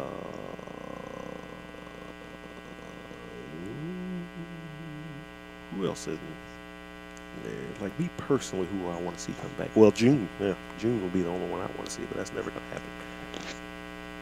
I mean, they brought freaking not Hwoarang. Yeah, Hwoarang. Is that the younger one or the older one? Bake. Younger's the Hwoarang. Yeah, Bake. Yeah, they brought Bake back to life, but not June. The hell. Ogre kills them both. Bake comes back to life, but not June. It's bullcrap, man. It's bullcrap. It's conspiracy. I mean, I like Bake. Don't get me wrong. But he's no June. Yeah. He's no June. Okay, so we promised ourselves that we would try to keep this short, and we're at almost 3.5 hours. I wonder if this is the longest we've ever been. I think this might be the longest one we've ever done. So we've actually got some questions here. Let's go ahead and do that. We actually had one from last month that I forgot to read. We ran out of time last time. So this is from Harry Hubbard, a.k.a. Hub 64 Points, asking Ace Combat if you will play further games of Fighting EX Layer when it gets an actual full release. LOL. I actually didn't follow what let me. I gotta actually read it. Can you repeat it? Harry Hubbard asks you if you will play further games of Fighting EX Layer when it gets an actual full release. For sure. If I'm not busy. Yeah, I'll definitely play it. I will definitely play it. I do feel like the game's gonna be really niche though. Oh shoot, man, whatever. Now, they brought my girl back. Shoot, I'm good now. Blair Dame. Blair Dame is finally back. I didn't want to play her stupid sister Sharon. I wanted Blair Dame, and she's finally in it. So, we're good. Now just comes to how big of a local thing the local scene will have. Probably almost non-existent. Yeah, but I'll enjoy it. I mean, I'll be interested in it, but I mean, Blair Dame, man, Blair Dame, and you seen her back, man? She is ripped. Jeez. Yes. She got the muscles from the Street Fighter 4 generation on her. She got the ripped back and the theok. Yes. She all right. Man, I went back and looked at Street Fighter EX1, and I do not remember it being that ugly. No, I guess you wear less gear. I was watching something when they were playing Street Fighter EX1, like the original arcade game. And I'm looking at it like, that's not what the game looked like. No, that's not how I remember Blair Dame looking at all. No, it was much smoother than that. So then I went to go look at video. The PlayStation 1 version must have looked better. No, it was really, really blocky, and I just don't remember it looking that bad. In my head, it didn't look like that. It was just funny. But yeah, I can't wait for Street Fighter EX. That's going to be my throw in just to have fun game. Darren, 85% combos. It's just ridiculous. God, that was fun. Yeah, I wonder if they're going to even change that. I get the feeling that they will. I get the feeling that, or they may not. Just leave it like that. Make it hype. That'd be crazy. Just that it would just be the crazy game where you get hit once and you die. It's 3 out of 5 rounds, so that's true. You can do that. Yeah. Just don't let Darren get a bunch of EX bars, and don't get hit. Easier said than done. Yeah. All right, we got another question here from Ace Ken is ugly and free. I wonder who that could be. Question: Why do people Wait, use Sanwa when the Hori buttons are just as good, aka the Hayabusa buttons? what kind of name is Ace King? Is it King? Like, No, kin. So he's basically saying that your kin is ugly and free. oh, Yeah, but that's his name for some reason. His name is a statement. that's a king, like, like No, Demon King. Kin. Oh. Yeah. Why do people prefer Song over Hayabusa buttons? Basically. Preference, or we just probably don't care? I mean, Um, when I tried Hayabusa, I think I remember it was like really like it was soft, but it was like very pussy. I noticed. It's a really weird way to describe it. Spongy, right? Yeah, Yeah. along those lines, it was being spongy. Like you can definitely feel like a little, like a push, like a moment, like you, like A little the outer edges kind of resistance. Somewhat, like when you touch, you can feel like the outer edges, like kind of like touching or like moving along as you press the button or something like that. Mm-hmm. It also feels like there's like a certain hold to the button too, where it feels like it's not like a song where like when you press it, it just goes down, Mm-hmm. and it's kind of relatively soft in that sense. So Yeah. like it's really someone's like really sensitive to that point, but like Hayabusa's maybe it was similar in sensitivity, but but I feel like you have an impression that you know how much you were going down and up, but it felt at the same time was like, it was soft at that point too. I mean, at that point, I'm it's just preference, I guess. I Some think people just want soft buttons that are sensitive. Yeah, I think the easy answer is because most of the fight sticks that came out around the time Street Fighter 4 did all has Sanwa buttons, so that's just what folks got used to. That's true. Didn't really know any better. Yeah, didn't really know any better. That's true, but like 46 were kind of like popular too, and they had their own line of buttons, which I heard a lot of people like didn't like it at the time. Yeah, Most when I people got ended up the switching it out. when I got the Mac Cats, Fight Stick Pro or whatever it was called, I had to get used to it because I hadn't really used the fight stick since we had these old wooden block fight sticks for the PS2. Still to this day, the best fight sticks I ever had. But Sticks, right? But besides those, arcade was was American arcade machines. We had different buttons and everything. Obviously, Japanese arcades kept evolving, and their arcades used Sanwa buttons. So when I got the first Mad Cat stick, it felt like if I looked at that button wrong, it pressed.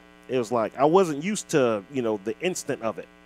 Like you didn't have to press it all the way down. You just grazed the button. Something came out. It was so weird to me. Took me a while to get used to. Got used to it. Then I got the Soul Calibur stick on the PS3 from Hori, and I really did like those buttons a little bit better because it felt like I had more control over when I was pressing the button.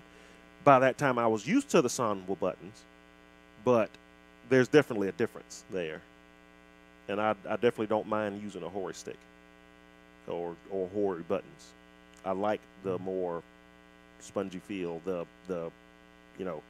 not the instant reaction as soon as you press the button, because I'm used to the old arcade U.S. cabinet buttons where you had to press that thing all the way down before something happened. I'm surprised you just don't put hat buttons on your stick. I pretty much play with anything now, so I can do it either way. It's not that big a deal to me, but I can understand. There's definitely a difference between them. Yeah. Just grow accustomed to them, but I think some folks still use Sanwa because that's the first stick that they got. It had Sanwa buttons. You got used to it. Done. Mhm. Personally, I think that's it. Then there's also the plating to consider, like your resting position on the wrist and stuff, and hand. Um, yeah, Hori products. It was really short. Like you're pretty much resting your like middle of the palm on the Oh, yeah, ends of yeah, the yeah, bezel. yeah. Yeah, with those wrap sticks. Yeah, Yeah. I hated that so That's the much. only thing. I mean, the sticks are cool. For the price, you couldn't beat it. Oh yeah, Everything else about the stick is yeah, great, but that's true. yeah, but I did not like how my palms didn't rest on the stick. That's the only thing I don't like about those things. Yeah. And I didn't know if it was just because I had bigger hands than normal folks, but other folks kind of had the same issue. It's like, oh, it's like my palm's not hitting the nothing. It's weird. Yeah. Feels like any moment it's gonna like slip or Yeah. hit a random button, but I don't want to. Yep. Yeah. And then end of the day, everything's all preference. Yeah. So, some folks like one thing, some folks like another. So that's it for the questions. I think we're done for this month's issue of the Mobile Bay Area Finecast. And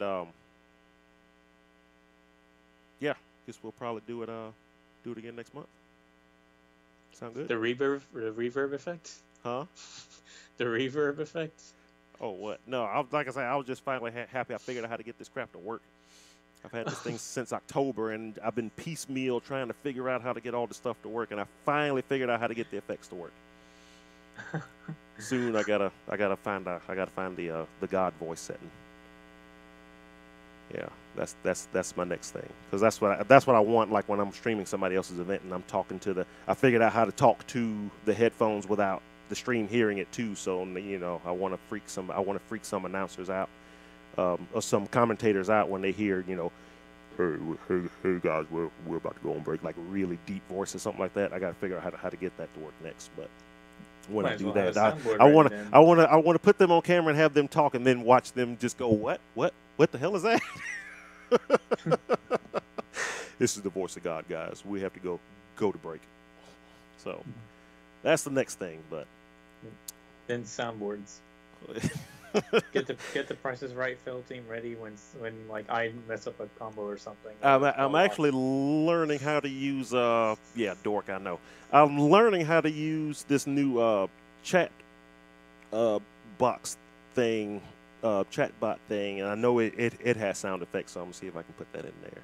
Actually, that thought had crossed my mind. If I ever get some free time and I start streaming every time I lose a match, that's actually what I was thinking of. I need to get that theme. Dun dun dun dun dun. Yeah. Yep. That's good. That's got to be in there. That'll be the sound they'll play when we do a little timeout for Demon King in the chat. Oh God, yeah. Yeah. See, yeah. This thing with what I have now, I should be able to have that set up automatically. He chats more than 5 times, he gets timed out, and that sound effect plays. Well, anyway, we're gonna call this, this short stream. We're gonna call it quits now. Let's do it again next month. Well, let's see. It's hard to say when I'll be doing it because should be ending up my tax season anyway. I'm not doing it past March, middle of March if I could help it. So we'll see what's coming up there. Hopefully, well, I don't want to say anything because it might fall through, but I hope I have something to announce maybe in the next month or two. But I don't want to get everybody excited, so just act like I didn't say that. Anyway, I've been MFC Stucky, and this has been Ace Combat. I'm sorry I had to do it one last time. We will see everybody next month. Take it easy. Peace. I'm speechless.